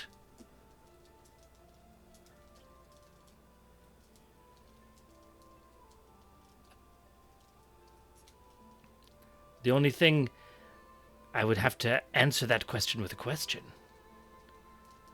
Are you ready for an adventure? Yes. Then off we go! And she runs off into the book. She knows where she's going this time, unlike with Aelric. So she runs off, and you have to drop what you're doing and take off after her. And you go off. I'm going to ask for an investigation check with advantage, or as you search for the history that you are searching for. And I'll come back to the result once we look at Harold. Harold, you spend some downtime looking at this new object. I am Harold. Sorry, Aelric. How embarrassing. What was some egg on my face? Aelric. Aelric, as you complete your investigation, your attuning with this magical item, I think this is your second magical item that you have attuned with. The first one you've intentionally attuned with. The Seed of Zivelin from previously was a magical item that you did attune with. It's a third because I had that globe of light too. Oh, okay, yeah, and you attuned with that. Yeah. So that very similar, like kind of almost like a arcane version of a magic eye trick, kind of having to like focus your mind, lose the sense of self, open oneself up to the great expanse of energies that exist beyond the realities, and then kind of coming back into focus with this energy contained within your arcane aura, this magical item now contained within that. I have put the item into your character sheet. I will read out the public parts of it for our audience and fellow players. Oh, there it is. Your wisdom score is increased by 2. You gain dark vision out to a range of 60 feet. And you have advantage on wisdom checks to find hidden doors and paths. Oh, that's really cool. All of that is really cool. Mm-hmm. And then there's some me-only information, right? Mm-hmm. And that is information that Aelric is not conscious of yet. Right. Got it. Copy. Amazing. All right. Fantastic. Cool. Coming back to Harold. Harold, what did you get on that investigation check?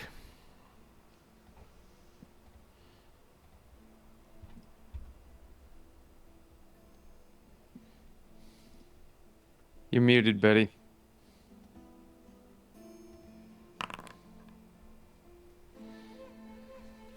And it is with advantage. Using a charge of luck, my highest roll is 15. 15. So what I'm looking for Mm-hmm. is I am looking for notes. So Harold is still really disturbed by the conversation that he had with Becklin. Because Becklin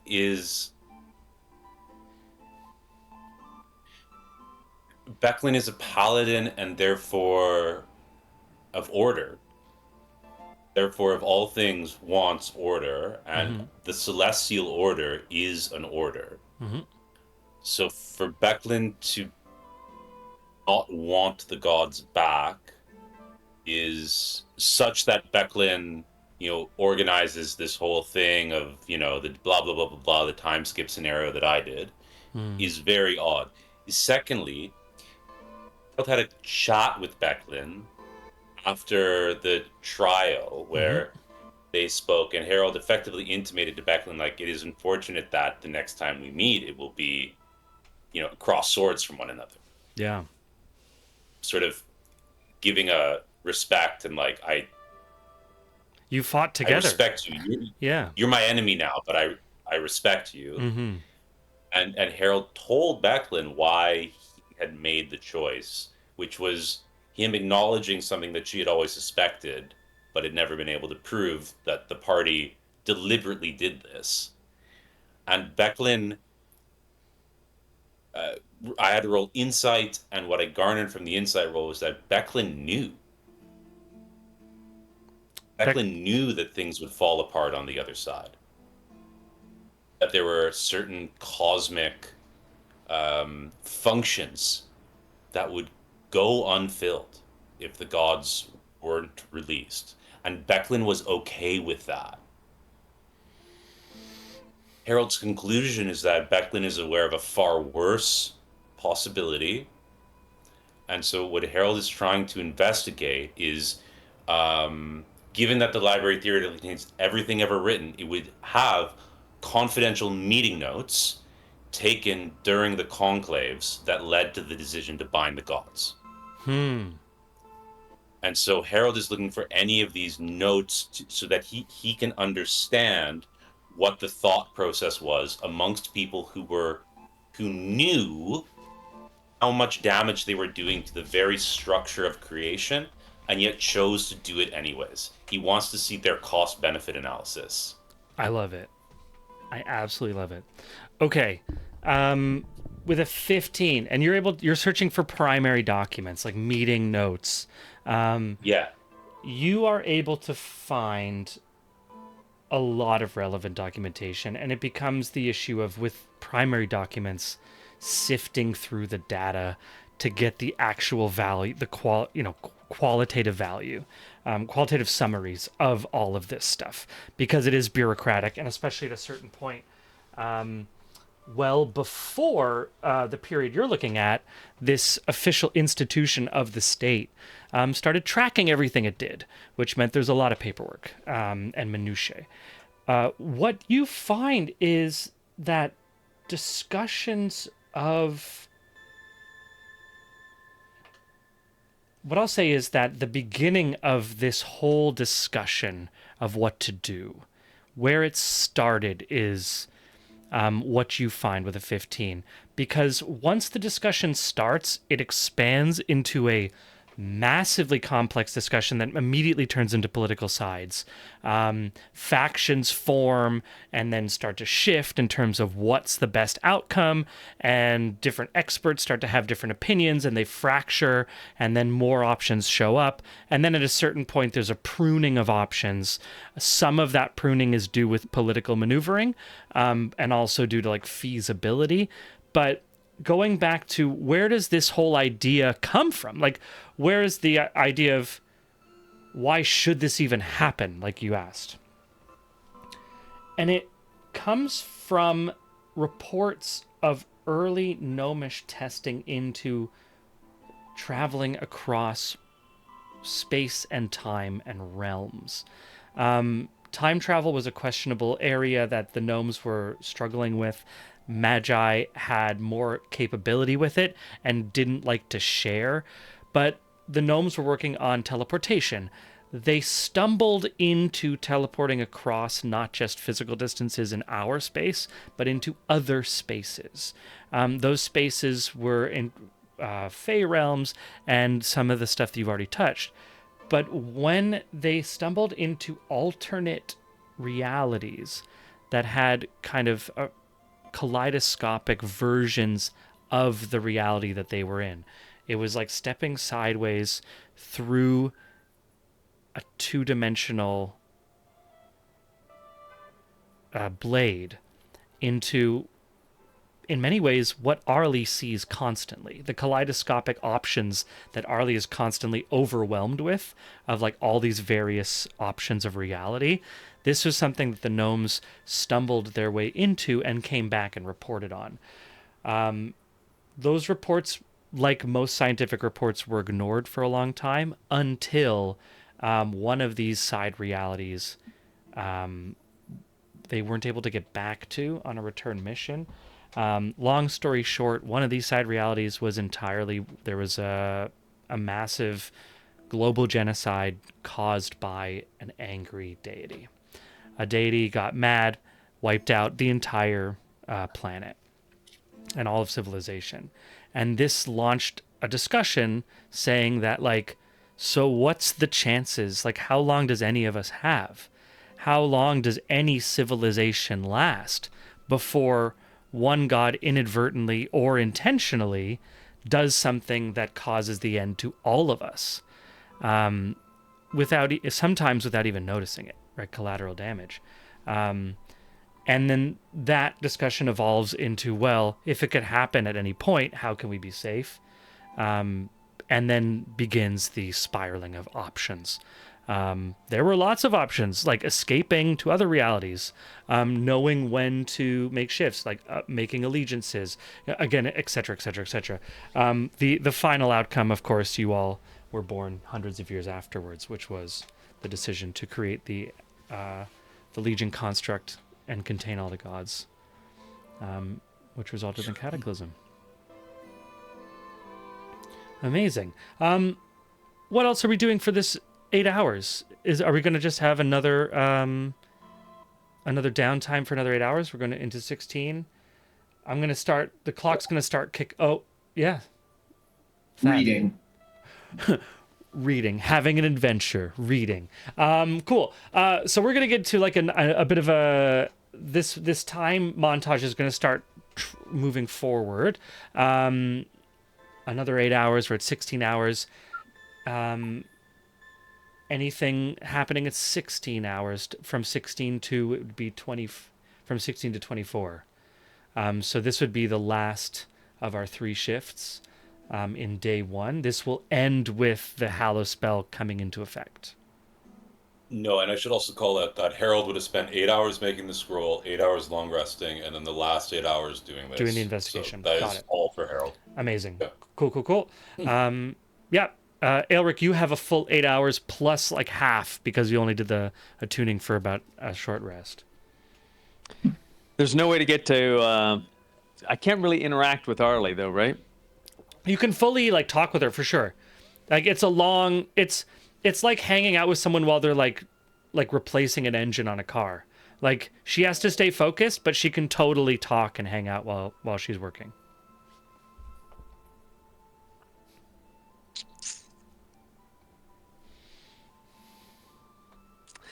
Okay, I'll make an approach. And just see how this goes. Yeah, Arlie, Great. How does Aelric find you? Let's see.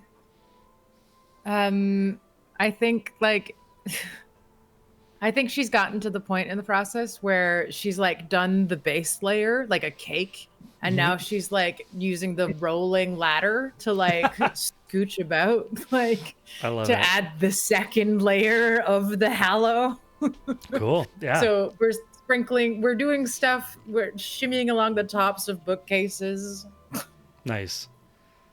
So I like in my image then, in my mind's eye, we have like a kind of close up of Arlie like grabbing something, getting a bag full of stuff, climbing up the ladder, pulling herself along, and then Aelric just walks up and they're both at the same head height. Yeah, exactly. Okay. Fully eye level. Yeah, fully eye to eye. Great. Do you have a minute? I think I have like 12 hours left. I don't know what the time is, but Arlie accurately says the amount. In response to, do you have a minute? She says how many hours left she has to work on the thing. Yeah, you have like just around 7 or so, but like it's when you're talking in a 24-hour spell, like a few minutes even just to like stretch your back or talk is like totally within acceptable parameters. Yeah. Great.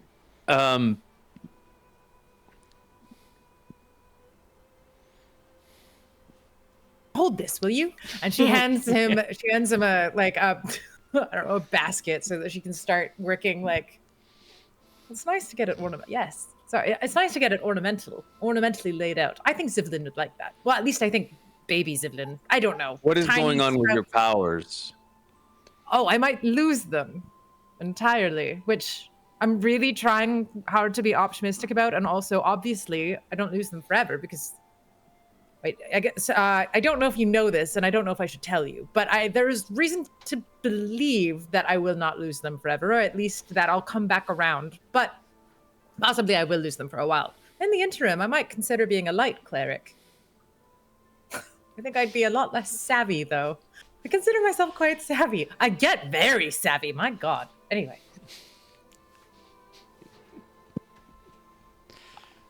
I am struggling with a lot of things right now. Oh, can I help you? I don't know.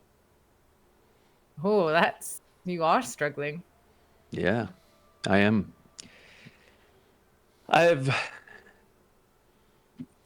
This place that we went to, this realm, this whatever. It's fundamentally changed me, and I can't really fully explain it to anybody, and I thought I would try to with you. Sure. I mean, it's fundamentally changed the course of me, what I can do, my connection to the divine, to the realms of knowledge, to everything. It's kind of wrecked my shit up. But I'm really trying to see the multitude of possibilities that it's presenting. I am currently living 2 lives at once. That's so two very strong multiple realities layered on top. Not unlike this layer of tallow spice. Anyway, what is it that you find so disturbing about having gained the insight and glimpse into another time and place that you have? That didn't affect me. It's the person. Oh. It's him. And he points to the tattoo on his chest. It's him. But I remember him. I remember him. He was there when you rescued Miss Candle. Yes, I was. Hey. So, I mean, I had Miss Candle's dreams for that week. She was a much better baker than I am. And We're getting lost in a lot of details here. I just need to make some broad strokes. Go for it. I have this man's life in me. I also have my life in me. His life is far more complete, far more full, rich, felt. The sensations he lived with and through. I can't, on the one hand, make sense of them, and on the other hand, can't imagine not having them.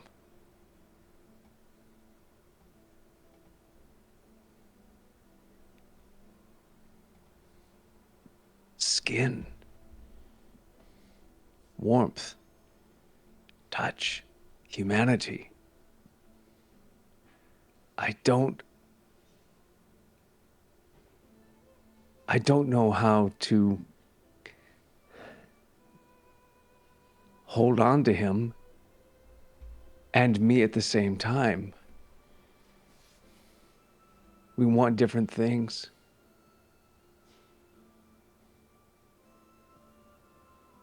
And also, I am much more complete than I have ever been in my life.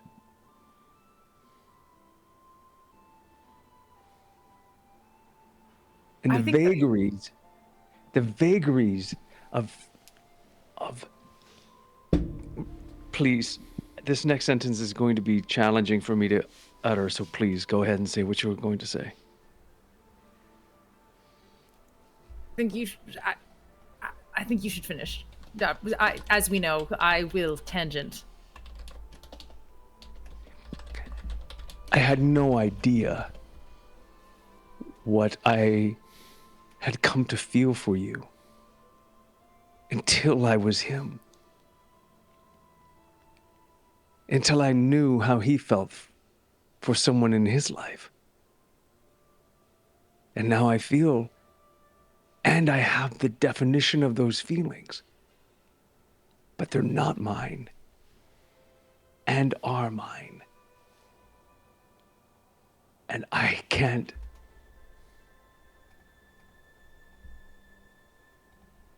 figure out how to move forward.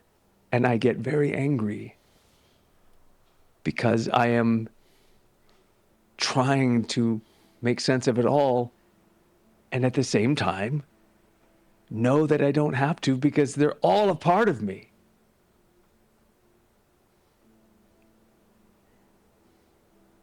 And now that I'm back to this, the impossibility of having those feelings for you also just haunts me.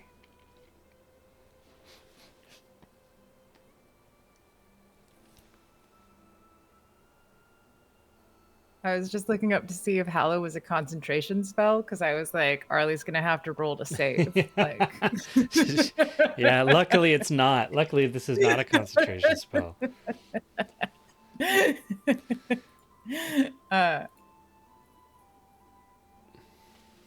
Yeah, so Arlie's just gonna be a bit like speechless for like a moment, because she's like considers herself, you know, someone who has all the advices in the world, and in this moment she's like,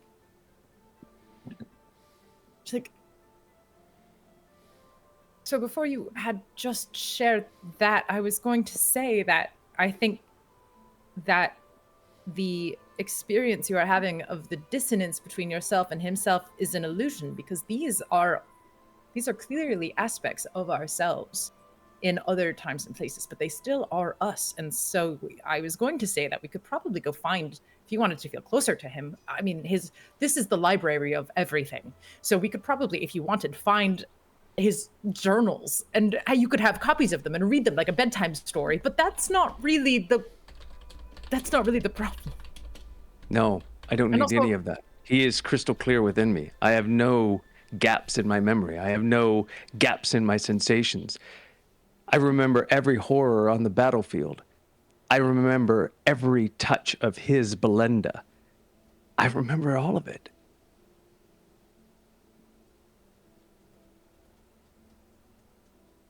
The good and the bad. Did you notice I drank the other day? Yes. Have you ever seen me drink before? No. He did. How did you find it? I asked for it before I knew I had.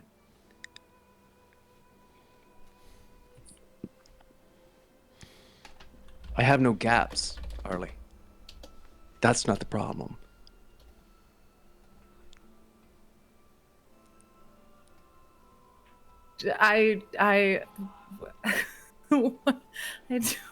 Arlie gets all flummoxed and doesn't. I don't have a book for that. I don't know what.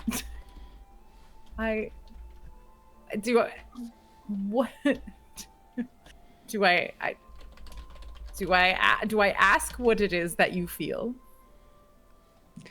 Yeah, you can if you would like to know.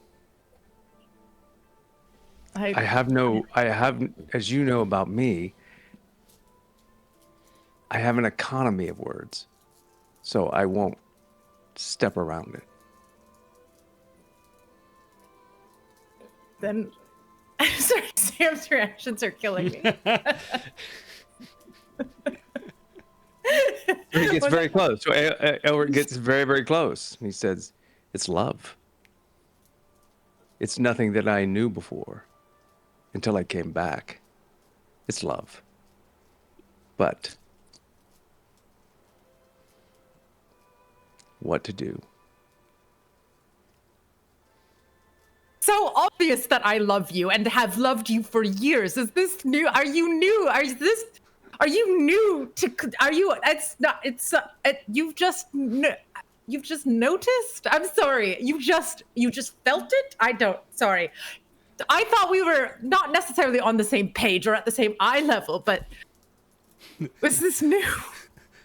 Know. The library cat just like gets up and jumps down from the stack as he's been watching this whole thing and just saunters off with his tail up. I had no word for it. I had no experience with it. I had no teacher of it. I did not know the signs. I did not know the feelings. My uncle was a man of war. He was not a poet. Our history is not about poetry and love. It's about utility and continuing the line, and brutality and glory. I didn't know.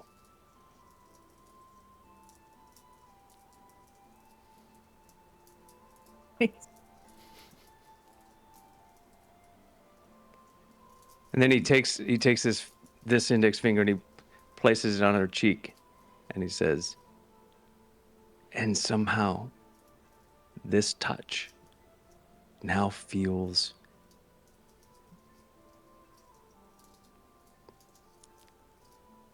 lacking, because this is not skin. And the only way I have ever known love fully is through him. Skin on skin. War, death, blood. Oh, that's this flesh. So I'm struggling.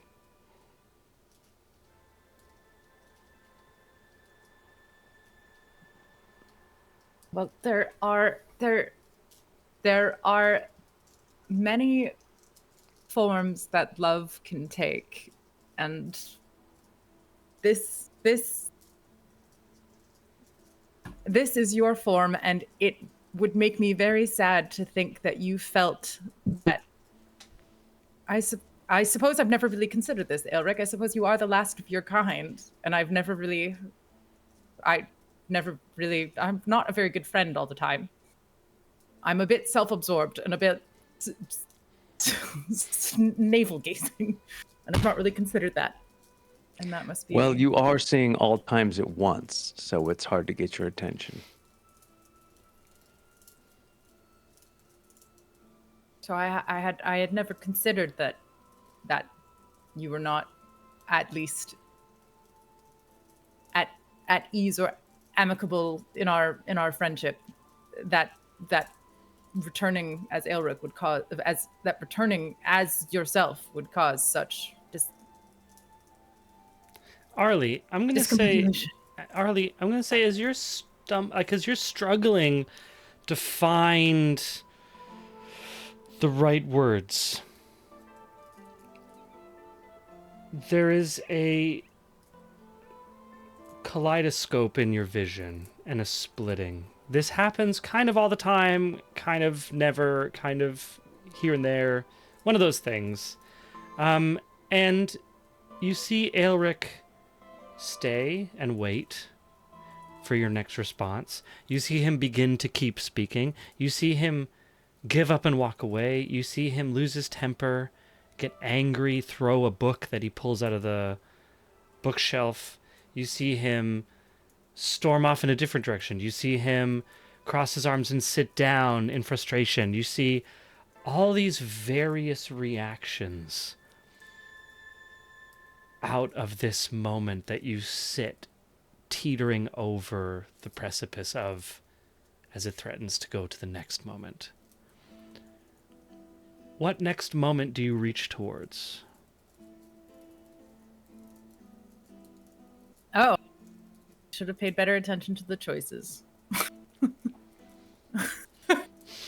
You can make your own choice. You see all possible All of them. choices. There's all of them. But they all had the same kind of flavor. No, or I mean, like, this is a nexus point from which there's so many different directions.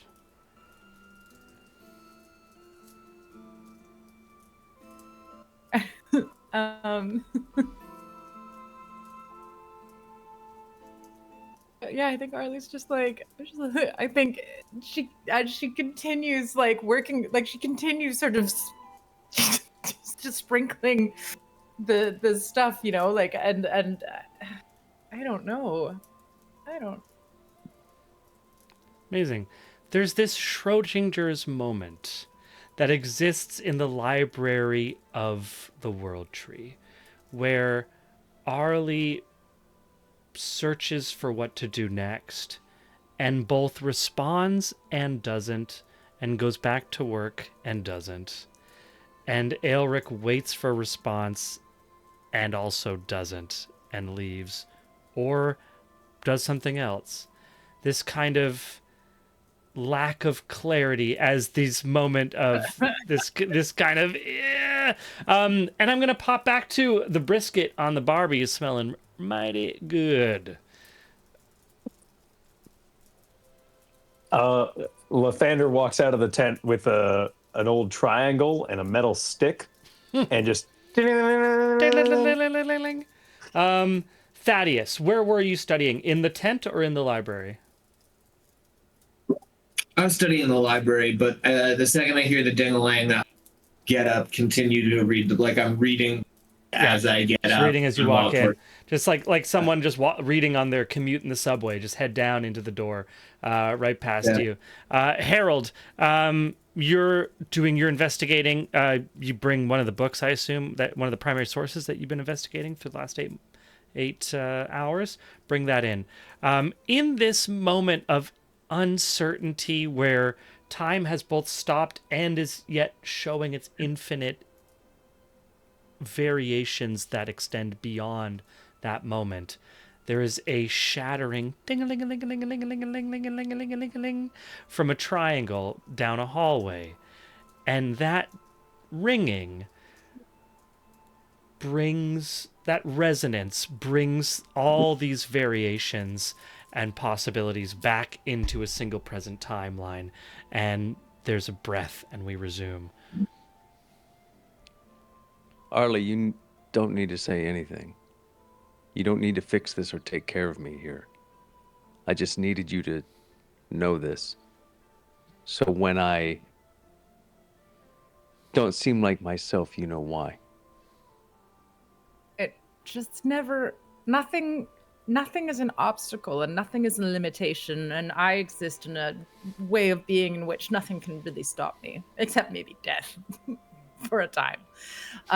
And so to learn that you are actually confronted with what you are experiencing as quite a limitation, and for myself to be the instigator, and myself who is an embodiment of endless possibility, to instigate in you a stark limit is the universe is really funny. It is. And that's the conflict with that limit that you talk about, is this other limitlessness that I am feeling now, that came from being there and bringing him back here.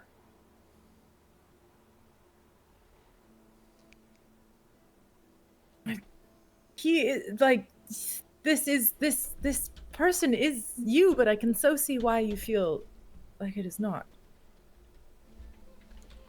It is also me, I think. It is in a way that I can't explain. All of those people were us, but they weren't, obviously, and they continue doing their things if they survived. And if they didn't, they do continue anyways. Yeah. I would like to continue to talk about this some other time. Right. I have the sealing to do next.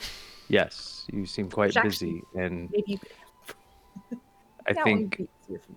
I think our meal is ready.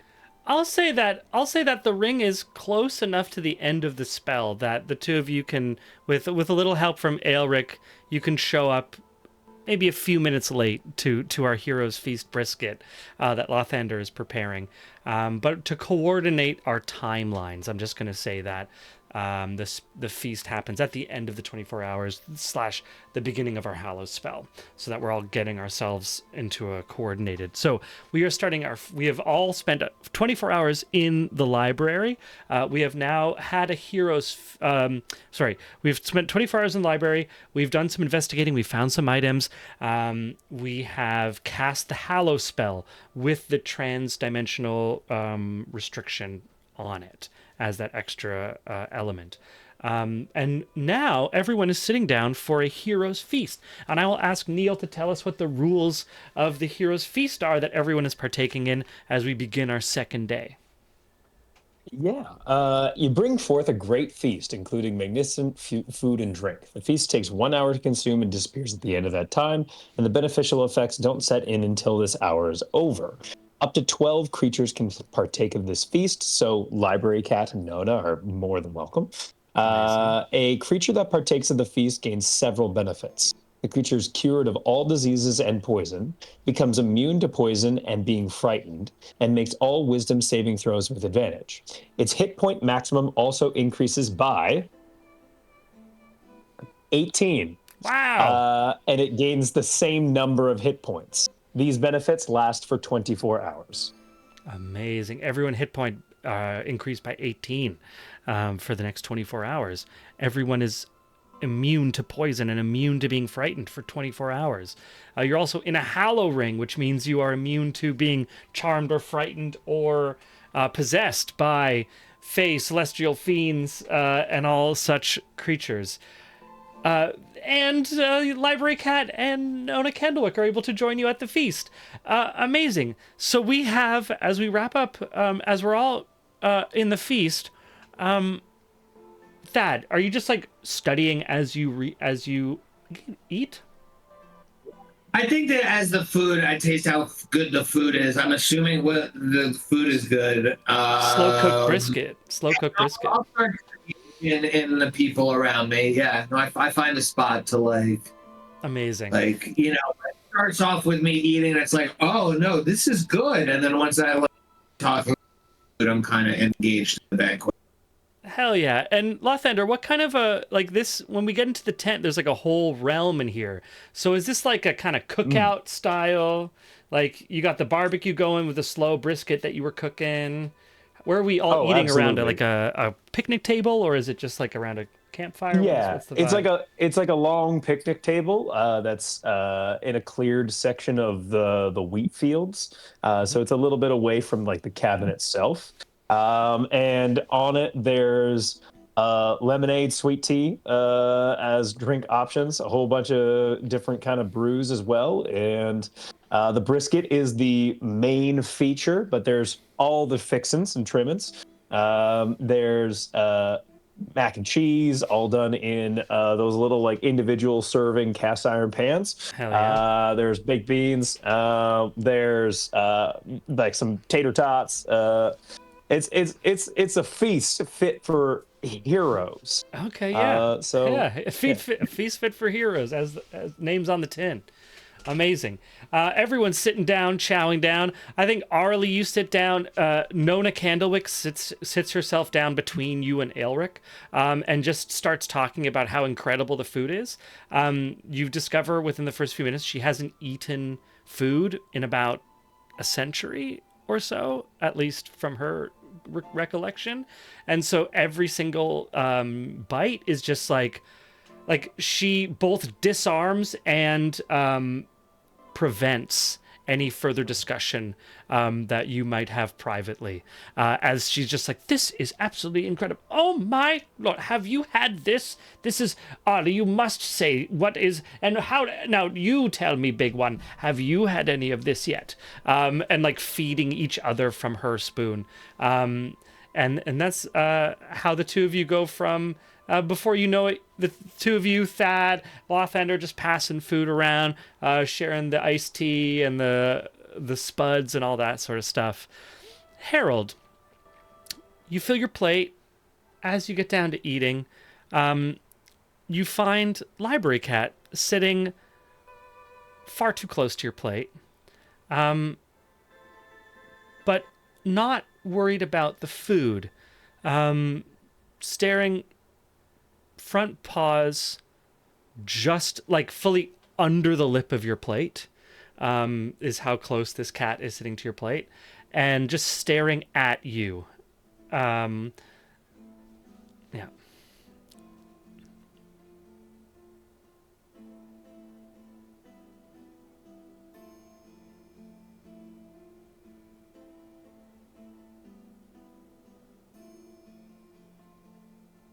Yes. We're all waiting on you.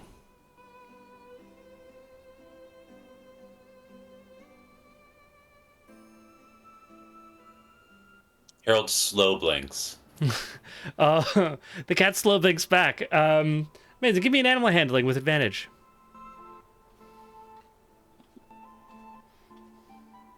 That was unexpected. Sorry. It's all good. Whiz. The advantage is for the slow blink audience. Cats love the slow blink. Give a cat a slow blink, you make a friend. They're super into it. 17. Amazing. With a 17, cat slow blinks back to you and gets up, comes down around the side of your plate and sits at the edge of the table looking to you. I know you big ones can sometimes get nervous before a kill. Is that the problem? Where is Civilian? I have no idea. You've been walking around him for the last day.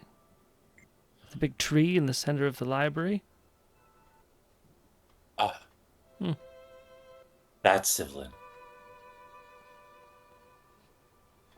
Rather thought he'd be embodied.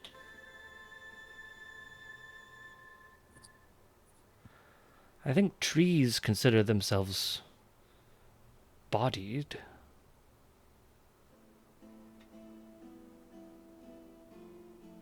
Harold wipes his mouth, looks around at his friends, enjoying their meals. He sees Arlie, and he wonders about how she will feel to have this thing that she's known for so long taken away from her. He sees Aelric sat beside her, notices that the two seem to be rather more engrossed in each other than in the food. And he sees Thad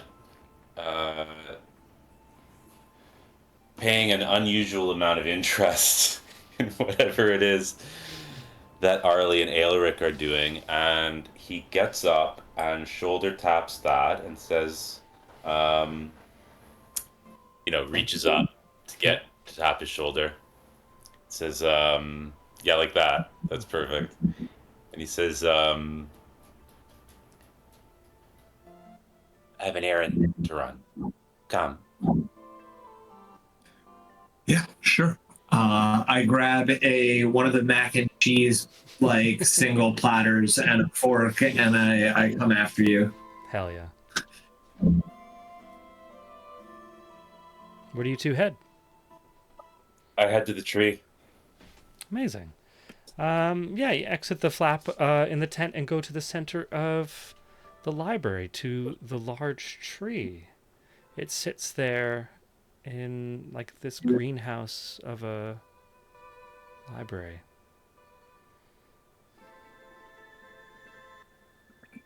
How wide is it at the trunk? It's quite wide. It's at least 10 feet in diameter.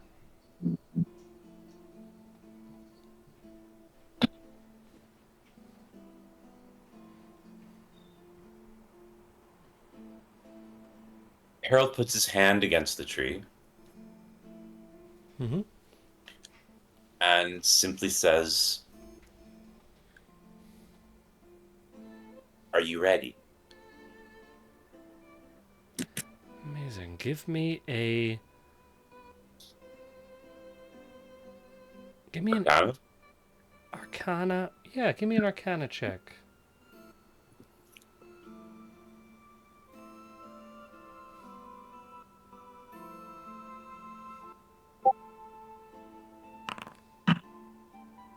Oh, gonna use luck.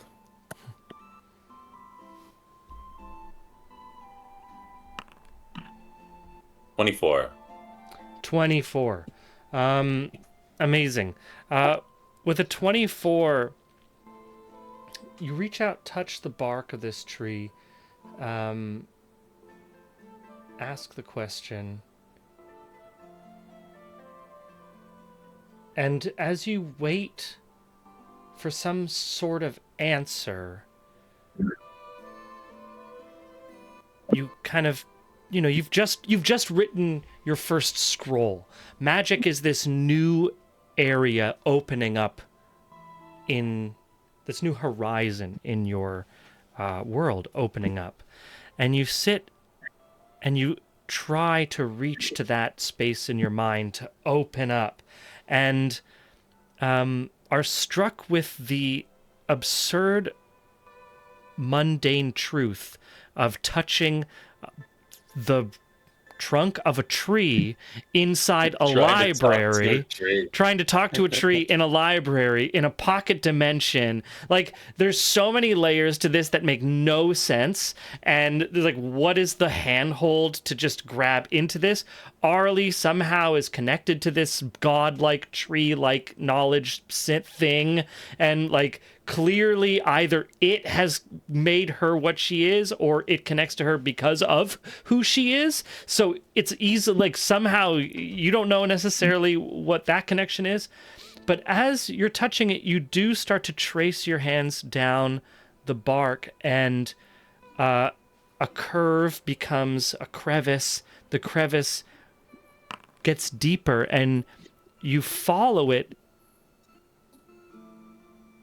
guided more by just intuition of your hands on living matter than anything else. Thad, what are you doing as Harold's in the middle of this? Do I feel myself falling into the tree? You're not falling into the tree. Okay. I'm eating my mac and cheese and bearing witness. I'm like, amazing. Just watching what's going on. Yep. Harold, you follow the roots until you see them break into, there's like a hole into the trunk. It's small. You probably wouldn't be able to fit in, maybe. Probably too small for you. And it's dark inside.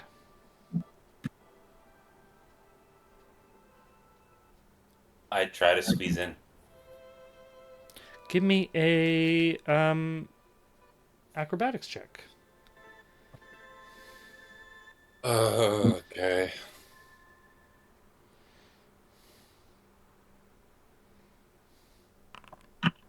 $15. With a 15, you squeeze and shove your way through through this hole in the trunk, and as you do, you take 4 points of damage as you scrape yourself through this hard bark. Coming out on the other side, you are in a large space. It is dark, and it feels larger than the tree was from the outside. I take a moment and try to let my eyes adjust to the light. Incredible. Your patience pays off. Can I follow him? Thad, you can try. You see Harold try to squeeze in, and he gets into a small hole. It's a very small hole. It's a very small hole. Okay, no, I'm gonna get closer though, and I'm eating my mac and cheese, kind of like kneel, like try to see what's going on. Maybe like kneel, and like peek. Totally. You could even send little Bubo in if you wanted. Oh yeah, thank you. That is a good idea. Yeah. Oh, but can I taste? Whose taste am I tasting? I would say if you're in the head of little Bubo, you wouldn't be able to taste what you're eating. But I can still asking the important questions. But I can't hear other people's the way that works too, right? Like I can narrate what I'm seeing in my own body, but yeah, but that's kind of like, but it's like puppeting your own mouth, right? Like it's not. Yeah, like I'm gonna take full little boobs control, and I'm gonna go after Harold, and I'm gonna gently put my mac and cheese the rest of it for a rest. I love it. So little Bubo, so Harold, as you're waiting for your eyes to adjust, little owl that you recognize, little Bubo, comes popping in.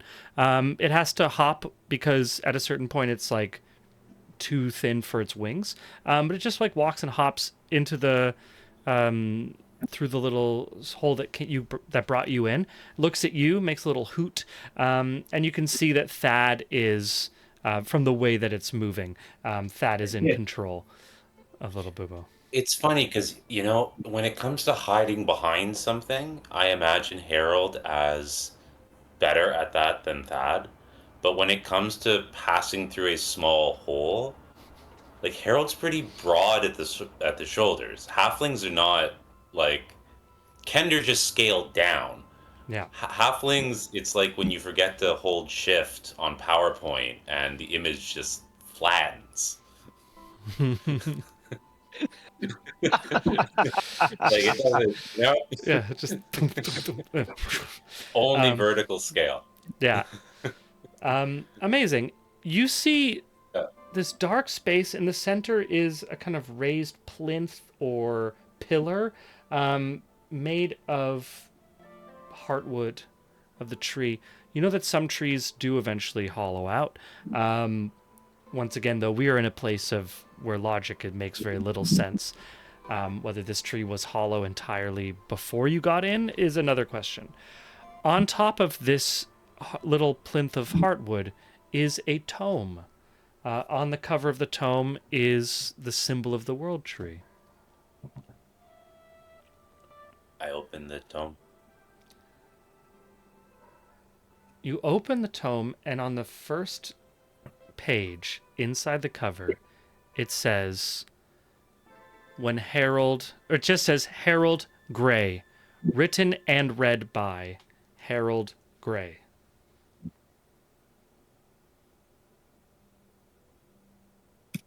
What comes after that?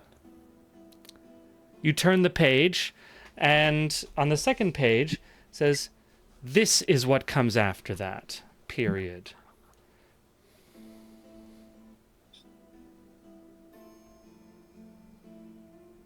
Is there a quill around? There's no quill. This book has been, these words have been printed before you arrived. Is it the only book in the room? Yeah. Lil Bubo is gonna I'm gonna make Lil Bubo like flap up, and like he's gonna like get in your eye line, and one little claw is gonna like pantomime as he's trying to like flap there, taking like a knife and then like murder stabbing the book.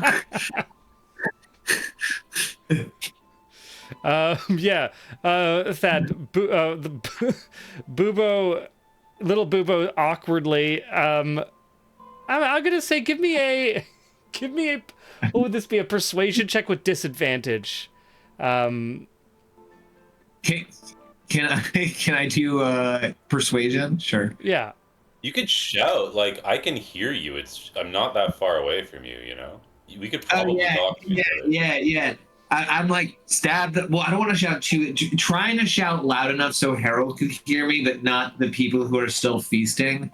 I'm just gonna like go like, stab the book. Yeah, here, stab the book. Yeah. Harold doesn't like being micromanaged. um, speaks to the room. Mm-hmm. Did Harold know that Zivelin was ready?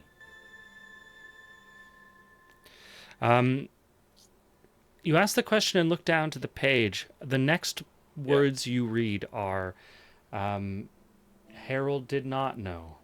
Harold had faith, or the feeling that takes faith's place.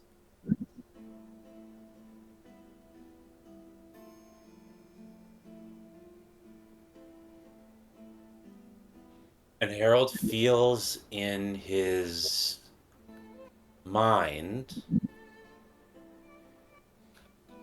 the world tree is something that the trees are said to grow like fractals, these patterns that repeat in the macro and in the micro.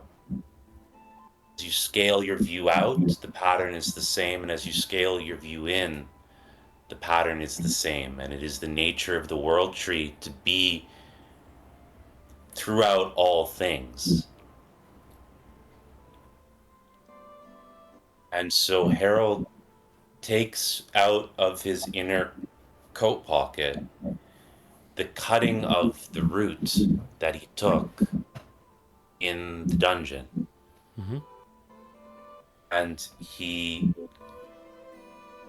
channels the energy of his Eldritch Blast into his hand lightly. He feels the root turn to ash in his hand.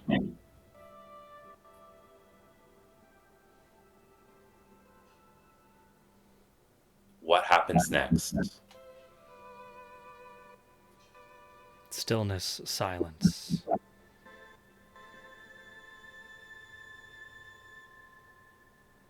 Well, that didn't work. All right. I summon my ritual knife Mm-hmm. and I plunge it into the book. Amazing. Summon your ritual knife and you plunge it into the open pages of the book. As you do so, there is a shudder at your feet. The whole world groans like an oak tree bending in a high wind and cracking. And that is where we're going to end our session for today. Stab the book. Stab the book. Stab the book. Stab the Save book. the cheerleader. You hear shout the Thad shout. Good job. Good job, you did it. You stabbed the book. Harold's becoming more and more wizardy every day, and Thad's loving it. I love it.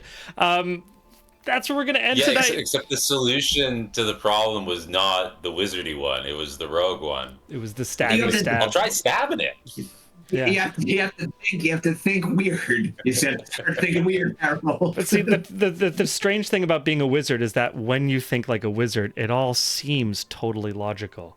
From the inside... It's like the standard distribution graph with the Jedis on either end. Like, yeah, that's pretty much it. try stabbing it. Yeah, that might work. Incredible. Stab the book. As a little owl's like, stab the book. Thank you everyone for joining us tonight. Some amazing role playing from Sean Boyd and Claire Hogan, from Sam Gilroy, Michael Keane, and of course our special guest Neil Babcock. Thank you all so much. This was a wonderful, wonderful session. We finally got that moment that we've all been waiting a long time to hear. Little declaration of affection from two of our players.